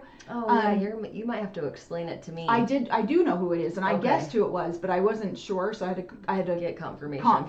confirm it. And they were like, oh yeah, because he was made an apostle, and then he got on the leadership, and then he was like, this is so corrupt, I can't do this, and then he left, and he didn't want to be apostle anymore. Did he leave the AUB completely, No. or did he just get off the He just council? got off the leadership. Okay, yeah. So I don't know who that is. So Yeah, you're gonna have to. yeah. So it was very Fill in. interesting. So that gets brought His up. sons were the ones that made that, right? Yeah, his sons were the ones who made the song. So they Oh. called Yeah. their dad out. Yeah. and made it apostle. And there was a question I in here love about it. the Jessups coming out and talking more about what Robin's done to their family. I would just be really careful. Allegedly, in my opinion, all of the disclosures that I need to say, I would be very careful about what you see from screenshots of conversations of people, because I know some of those people who have done those comments about Robin online, and that's a lawsuit, A, waiting to happen, and B, I would never trust one single thing that came out of some of those people's mouths. So, let alone anything they post on the internet. Okay, so, but I have a question for you too, because anytime someone leaves the AUB, you're taught to disparage them and Right. they're bad, they're evil, they're Right. whatever, right? Right. So, like, do you look back at some of the people that have left and go, okay, maybe I thought this person was bad, or that they were absolutely. crazy, or Absolutely. so are you starting to kind of filter that more, do you think, now, especially now that you've been doing the podcast and Oh, you yeah. are talking out? But Like, this are you one starting to understand? No, this one particular person who just came out, it was like all over Reddit, and it was somebody was it the screenshot the one you sent about, me. oh yeah, that I Yeah. said, whoa, look at this. Yeah, you sent it to me, and then literally one of a huge creator then made a video of it and downloaded it like 5 minutes later, right after you sent it to me. And Oh, you're like, that's right, because you, Yeah. yeah, okay. I would not trust any single thing that person had said. Not the creator, the screenshot of the person who said that who stuff. made that comment. I would never trust one single thing that came out of her mouth. So I'm just like, I'd be super And that's looking at it through real eyes. That's not experiences that's not, that I've had with that person Okay. individually. Okay. But yeah, absolutely. And Mom doesn't remember this as much, but when Christine's mom left, I remember being coached into being not being nice to her. Like, you don't have to be mean to her, but we're never because she was, they had all these reasons. She was possessed. She was Yeah. She's whatever. evil. Yeah. And so we were highly encouraged to have zero contact with her. Yeah. And so I can see that. and that was And then- Christine's mom when she left. Mom just took us over to see her, and I went to school with her her youngest daughter. So Christine's younger sister. Okay. I Yeah. went to school with her. Oh, okay. And then, so all the sister wives are your age range. I grew up with all of them. Yeah, and then I was friends with their younger siblings. Right. Yeah. So yeah, and then Corey was friends with quite a few of them as well. Why did he hit you every night? Well, he wasn't home every night, Yeah, it was but just when every he was night home. that he was home, he would come home and Yeah. he would beat us. And he said to my mom a couple of years later, he said that he used her and her children as his whipping post, were his words. Those are not anything we made up. That's what he said. I used you and your children as a whipping post, and he would take out his frustrations and angers or whatever he was having in his life on us, and he would take it out on us physically. And so it was very abusive, extremely abusive. Extremely abusive. So this question says, does your dad say the same thing to the boys, or are they kicks out or ignored? I think our brothers got beat way worse than we did. Yeah, our brothers got way more physical abuse than we did. And then with the boys, they're kicked out of the house, they're kicked out of the community, and then the dad doesn't have anything to do with them. So then I'm curious where is this coming from that some of our brothers are wanting to have anything to do with dad now? Because they're validating dad's victimhood about mom. Oh. That's why, in my opinion. So, yeah, and dad's such a victim about mom walking away that anyone who will listen to a sob story and then validate that for him, he now thinks that they're like, he now treats them as if they know everything and that they're like all worthy. So, And I think that when you have 40 kids right. and you're used to like kids coming out of the carpet, right? Like Right. how you don't need to necessarily culture a relationship because it's like the wives, right? Like Right. you get in a fight with one, you can go to the next one's house. It's like that with kids, Right. right? You've got somebody that's going to look up to you as a dad, and We have dog hair kind I of know, floating I'm in the. so No, it's sorry, okay. my But dog- that, we yeah. keep doing that, so people when online we're- are probably when like, we're "What are you grabbing doing?" imaginary things out of the air. It's actually my dog's hair.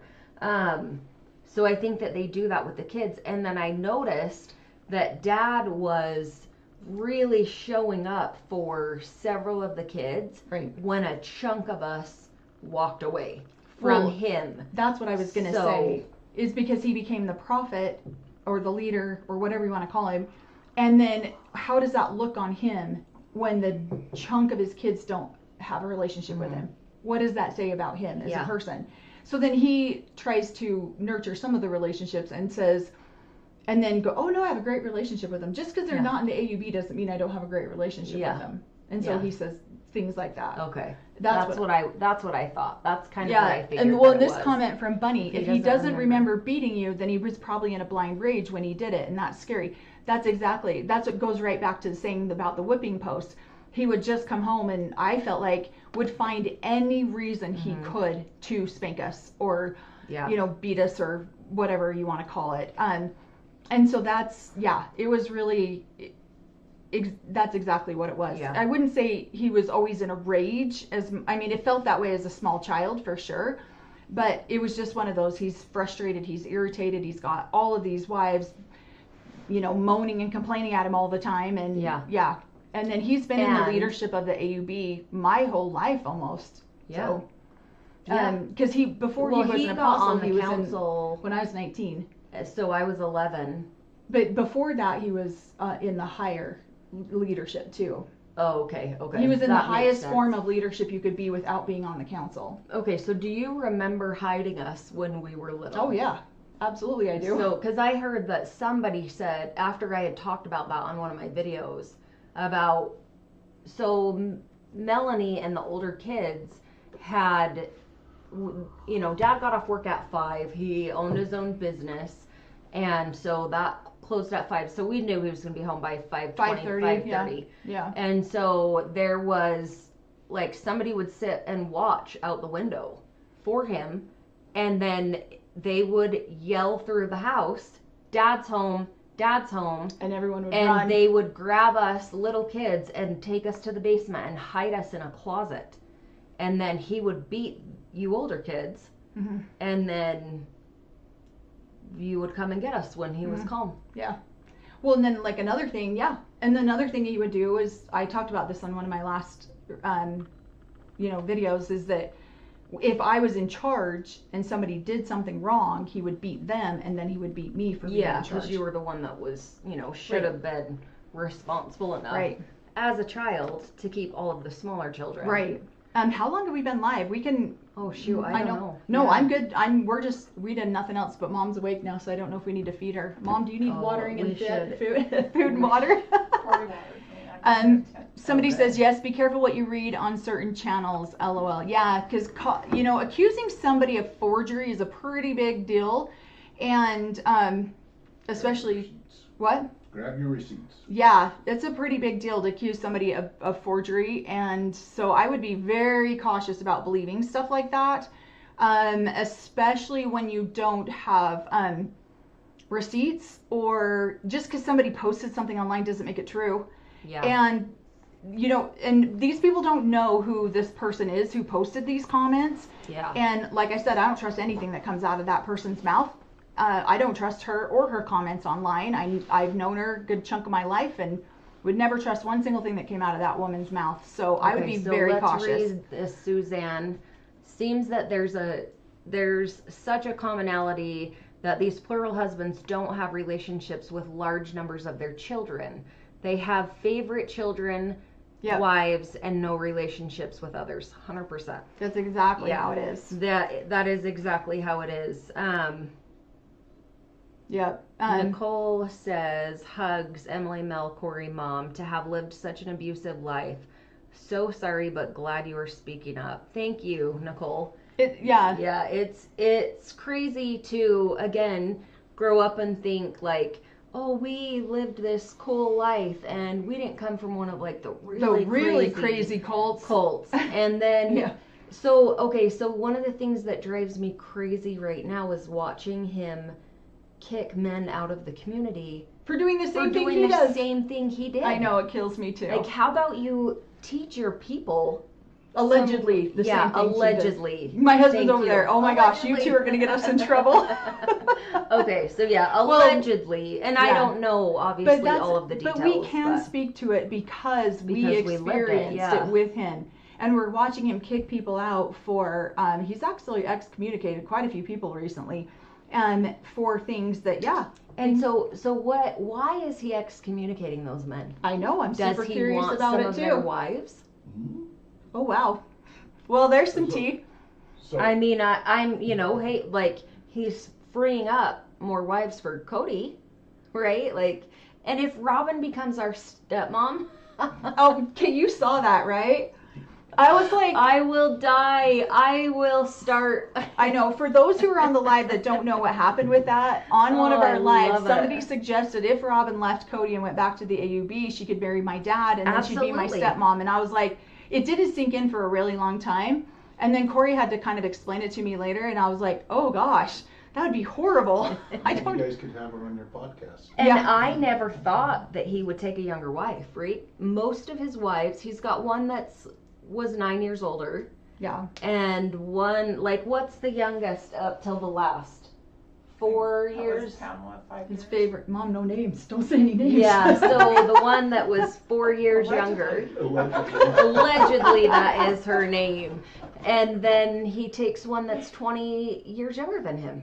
And he 19. said he would never do that 19. because he was seeing these younger wives come in and ruin these families. And he And swore he would never so do that. he swore he would never do that. He wasn't a creepy, perverted, polygamous man, right? I didn't think I he mean, was. I would not have. I would never thought Dad was creepy. No, I never. No.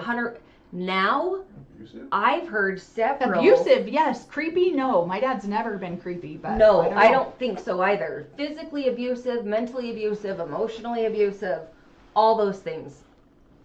Sexually abusive, No. creepy in that way. Not No, I've creepy at never. all. Yeah, I never would have put him in that category at all.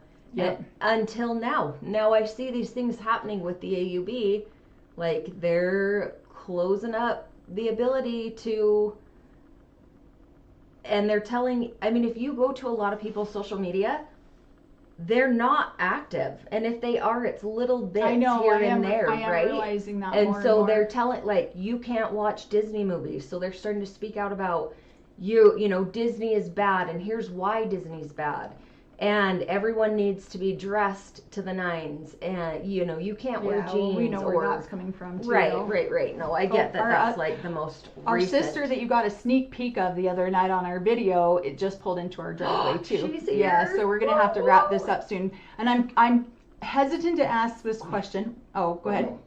One of the questions was, I know you guys haven't been to the AUB for a while, but do you think that they still speak people's crimes over the Yes, pulpit? they do. They do. So the question is, Corey just said, we haven't been out to the AUB for a while, but do they still speak people's crimes out over the pulpit before they excommunicate them? Yes, I've heard that they do. Wow, that is crazy. Yeah, Mom's confirming that too, that they do. Okay, so this is the Okay. last. We're gonna wrap this up here in just a I second. want to answer that one really quick. Yes, this one right here. Emily, We're what on do you the same think wavelength. of your This is dad's what I was favorite gonna ask. wife? Hey, repeat the question. Sorry. Okay, so Barbara asked, what do you think of your dad's favorite wife? Okay. I think you should answer first. Allegedly. Nope, I think you should just answer. I'm just gonna let you go with it. Okay, No, just give your opinion. You can give your in my You opinion, live with it. And your experience. in my experience, Mhm. she is just as abusive and crazy as he is. Mhm. And she Well, okay, so he's had okay, so I'm gonna go with like the favorite for the longest time. Right, that's what I'm talking about. Because we've talked Yeah. about that before. My dad's had multiple favorite wives. Yeah. He had one for years, and then one came in and dethroned her, and then she's been And the favorite she's for kept years. that spot. Right.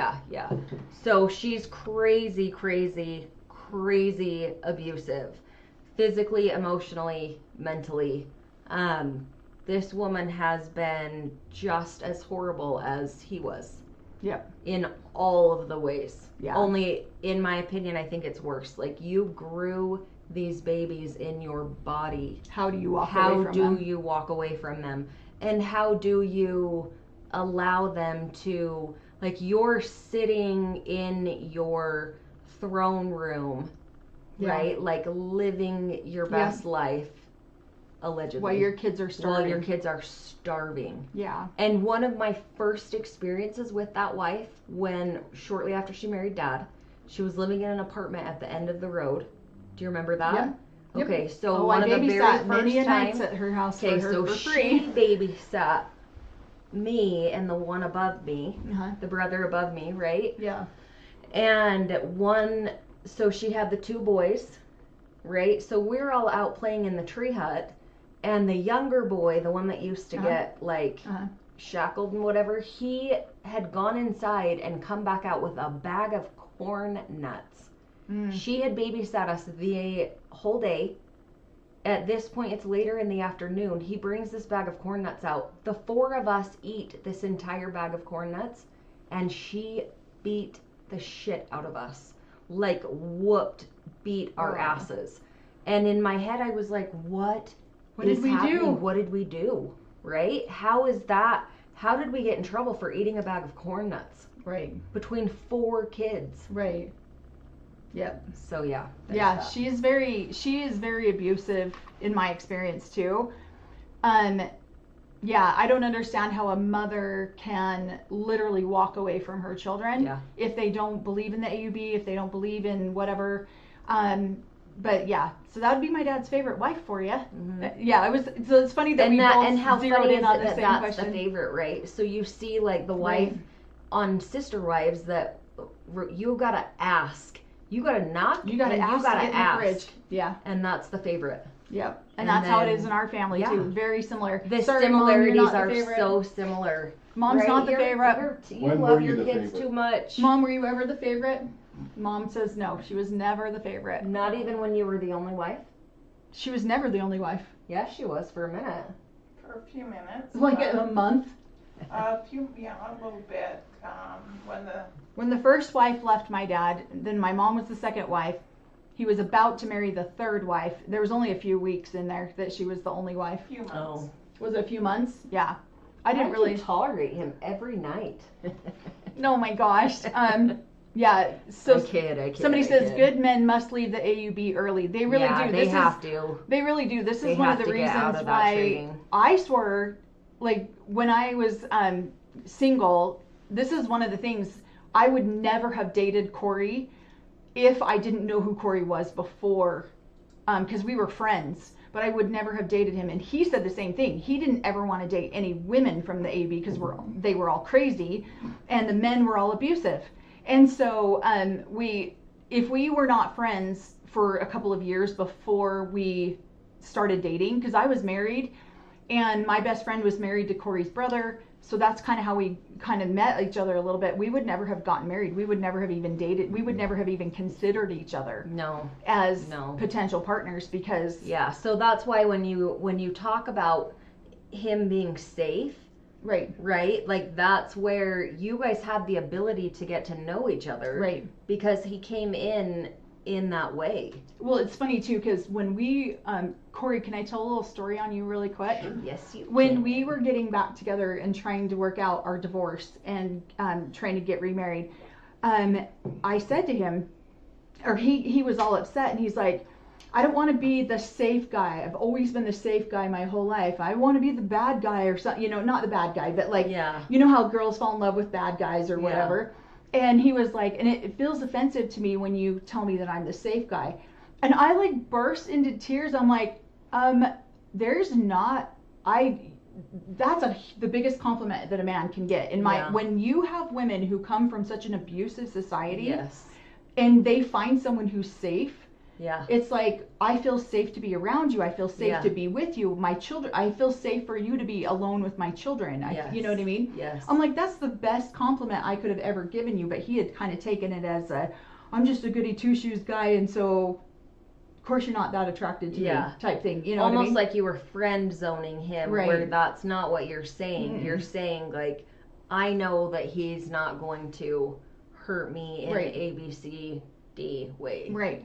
And so that's exactly, so I was like, are you kidding me? That was like the best compliment I could have ever given you, because in our society, we did not know many safe men. If any at all. Yeah. I don't know. I can't think of a single man that I knew in my life that was safe. Right. Until way later in my life. Right. And really they're so far and few and in between. Yeah. Yeah. No, I absolutely agree. So I just didn't want you to call me safe because Robin's looking for safety. Corey said he didn't want me to call him safe because Robin was looking for safety all the time. And I want to know what, like, so we have the meaning behind the meaning, right? Like, we have the meaning behind loyal. We have the meaning behind righteous anger. So what in the hell is Robin's meaning of safe? Right? Because we know this woman does not mean it that way. No, she doesn't too. So what does she mean? Well, I mean, in my perspective of it, it's because we grew up in society. It's like you accuse people of the things that you're doing. Yeah. And if you are absolutely, if you are a manipulator and you if you manipulate everyone around you, and you know that if you just say this one thing or you just do this, you can control people. Yes. And so that's why I think she uses the word safe, is because she knows that she's not safe. Yeah. And so that's why absolutely. And so she's constantly trying to create safety for her children, because she knows she's not. Because she's so unsafe with her children. Right. And she's unsafe with everyone else's children. Yeah. And absolutely. I think she's trying to create a narrative because she's also pointing out his psycho eyes. So when she does choose to leave. And we've been saying that she's seed planting. She is by saying stuff like, "Oh, Cody gets his murder face on," and that's what happens in the AUB. Would you? I mean, I feel like most of my experiences with some of these ladies is they get into this. They seed plant for a long period of time, and then they're like, "See, this is why I had to leave. He was so abusive." This is what I meant. This is what I've been saying for so long. Right. Even though they're the ones who are cuckoo in the head.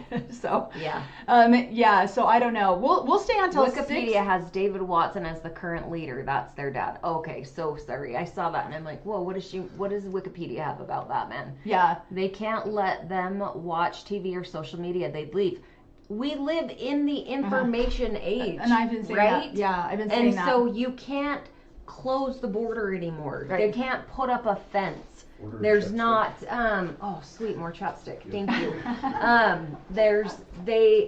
What's the next thing, right? How do you rein this society in? Well, and also too, like if you're on social media and I'm posting my podcast and everyone's like, "Oh, that's Dave Watson's daughter, she's safe, let me go read her stuff," and then they watch my podcast and they're like, "What?" Or they watch your stuff and they're like, "Oh, these girls are Dave." And so the only way to control that is by saying no social media, because you can't control what they see. Yeah, exactly. Exactly. And Dad's still on social media. I know, because he watches everything. I know, he really does. So it just cracks me up. But no, it is.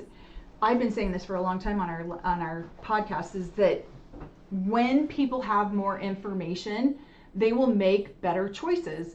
And when you are in a cult, that information suppression is how you keep control over your cult, how you keep control over your people. Yes. So it's blind loyalty. Right. And you teach it as these are God's teachings. This is God's way. Right. And really, they think they are God's. So this is my way or the highway. Right. And people don't know any better, so they blindly follow. And if you take the highway, oh well, somebody else will come along and they'll bring their daughters. Yeah. We'll have more currency to trade. I also think that too with like even the Mormon church, you're seeing a huge exodus of a lot of people out of the Mormon church too, because of social media. Because people are on there, they're posting like the church stopped printing a lot of the original documents, the original teachings, the original whatever. Yeah, so you can't, their Right. current members can't They find don't it. they don't have that information. Yeah. Then they go online and they Google it and they're like, oh my gosh, I didn't know this. Oh my gosh. And now of course there's a It's lot of, amazing what a well-oiled machine I know. the LDS church Well, and there's a is. lot of disinformation out there too, and I get that too, but you give people an opportunity to, I mean, Google, you know, Google will Right. destroy your cult. So if Yes, you want, it I mean, step will. one is starting a cult. Financially safe is what I think. I was gonna say that too. The safe. So Cody wants a loyalty, and Robin wants financial safety. Right. And so the two of them, that is their currency. Yeah. Yeah. I would agree with you.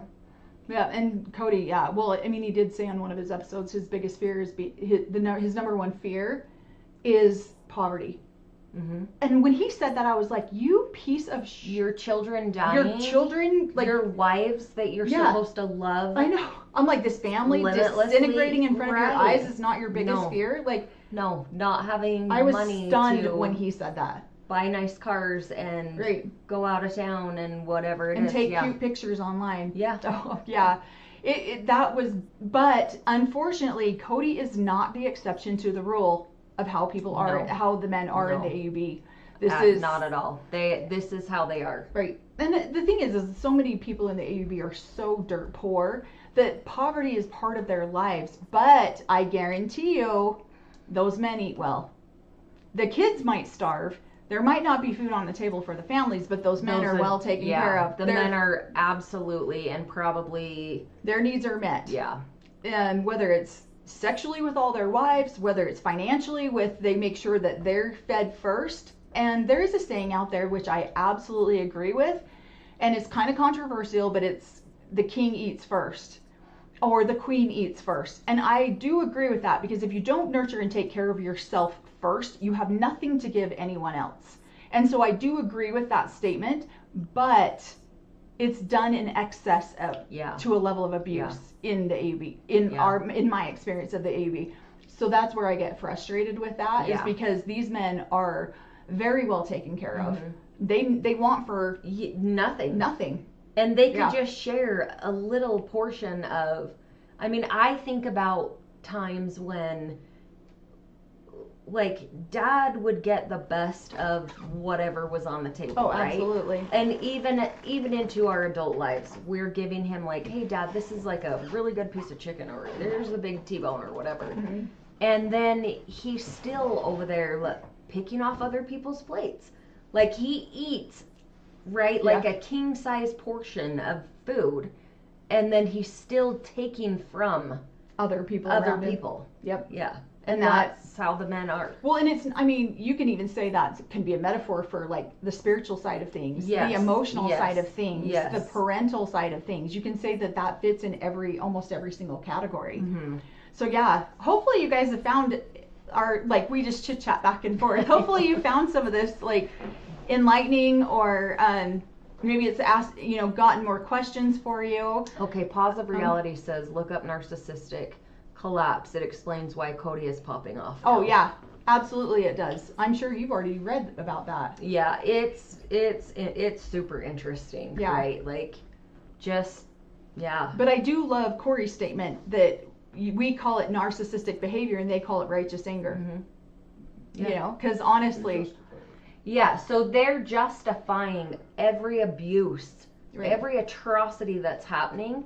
They're justifying it religiously in one way or another. right? So what is their religious term that they're using for each one of those abuses? Absolutely. Because they're all abusers. Oh, absolutely. And they're all severe abusers. Right. Well, somebody just made the comment, I think Robin changed him.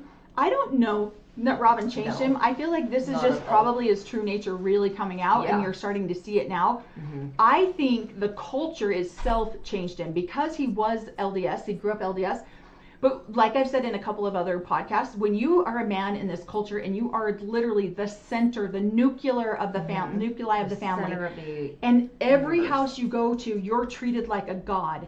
you then create a God complex. Like, I deserve all of these things because this is the way. Just for existing. Right. Just because I showed up at your house and graced you with my presence, now I deserve all of these things. And so when that's taken away from him, oh, she's leaving. She didn't come say hi to us. Rude. We better smack Mom, the you should shit text out of your her. daughter and tell her to Yeah, get back tell here. her to get her snotty butt back in here. Oh, shoot. But yeah, so then that's what happens is then they now become, they get this God complex, and then all of a sudden when they're not the center of the universe anymore, they don't know how to handle that. They don't know what to do with it. And so I don't necessarily think Robin changed him as much as the culture itself changed him and made him. I think Cody's always been narcissistic his entire life, but it's amplified tenfold due to the family dynamics and everything that's happening. That Robin has probably come in and started speaking a language of, there's nothing wrong with that behavior.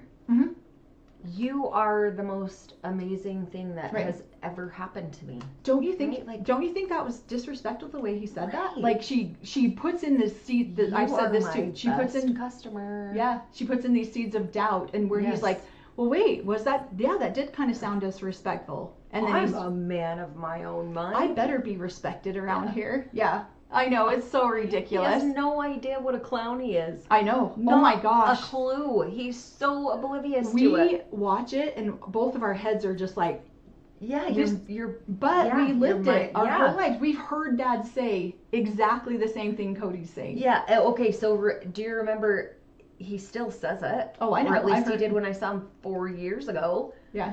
It's good to see you, Dad. It's great to be seen.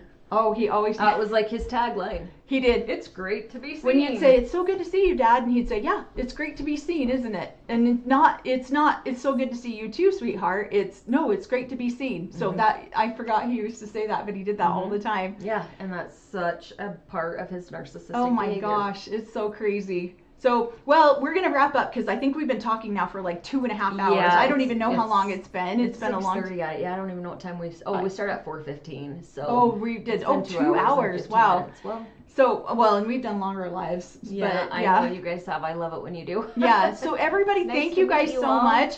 This was just kind of a surprise because it worked out. She just happened to be at my house and it worked out for us to do this. But we are going to be recording an episode because out of my mom's 11 children, we are the 2 that got married at 17. So we are going to be recording an episode on that here pretty quick.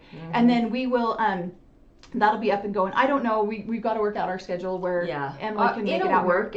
I was just so sick. Yeah. And then I got on the wrong antibiotic, and now I'm on the right antibiotic. I'm feeling better, doing better. Yeah. So we'll make it happen. Make it work. And then so you should see that. And then, like I said, instead of doing our recap of season 1, episode 3, we decided to jump on and do a live. So Corey and I will record that here in the next couple hours, and then that should be posted tomorrow.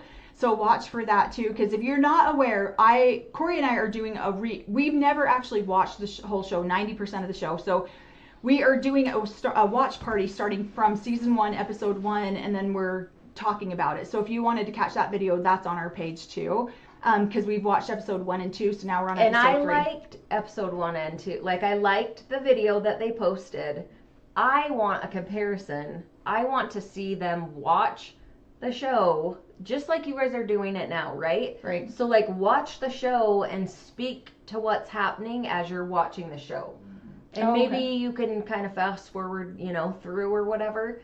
But there's no reason I feel at this point in the game, you guys can totally, like, tone your tongues and just watch it along and speak to what's happening. Well, we've been Maybe watching throw it, and some I insight literally out. made 2 pages of notes on that last episode because it was like so crazy. Episode 3, and then her hope chest or cedar chest comes popping out. I'm like, see, cedar chest and hope chest are a big thing to people in the AUB. Yeah. So it's a big thing. Yeah. So thank you, everyone. Everyone have a great Friday night. Everyone go hang out with your families. Do whatever you're doing. We're gonna go hang out with our family. Mom's over there in the corner and looking like she needs to be watered and fed soon. So we're gonna go do that. So thank you guys. Everybody have a great night. Throw your questions in the comment section if you have anything you wanted us to answer or check out. I'll pop into the comments too. I read through them. I'll look through stuff. Will we be able to see these comments? I know sometimes you can add them to videos. I think so. We'll figure out how we Not can do that. that you I'm not have sure. to, but I think they I mean, are on I'd love to YouTube. be It's able just to- TikTok that they don't do I that. think it's a matter of whether or not you allow them to be seen once you post the video. Okay. So Yeah, I think they it's- do. Yeah. So yeah, so Em can go through and answer some questions too if you have any questions for her. But thank you guys. So somebody says the cedar chest full of Victoria's Secrets for her best customer. Yes. Yep. And on that note, we'll leave it a good night. Everyone have a great night. Happy Friday, guys.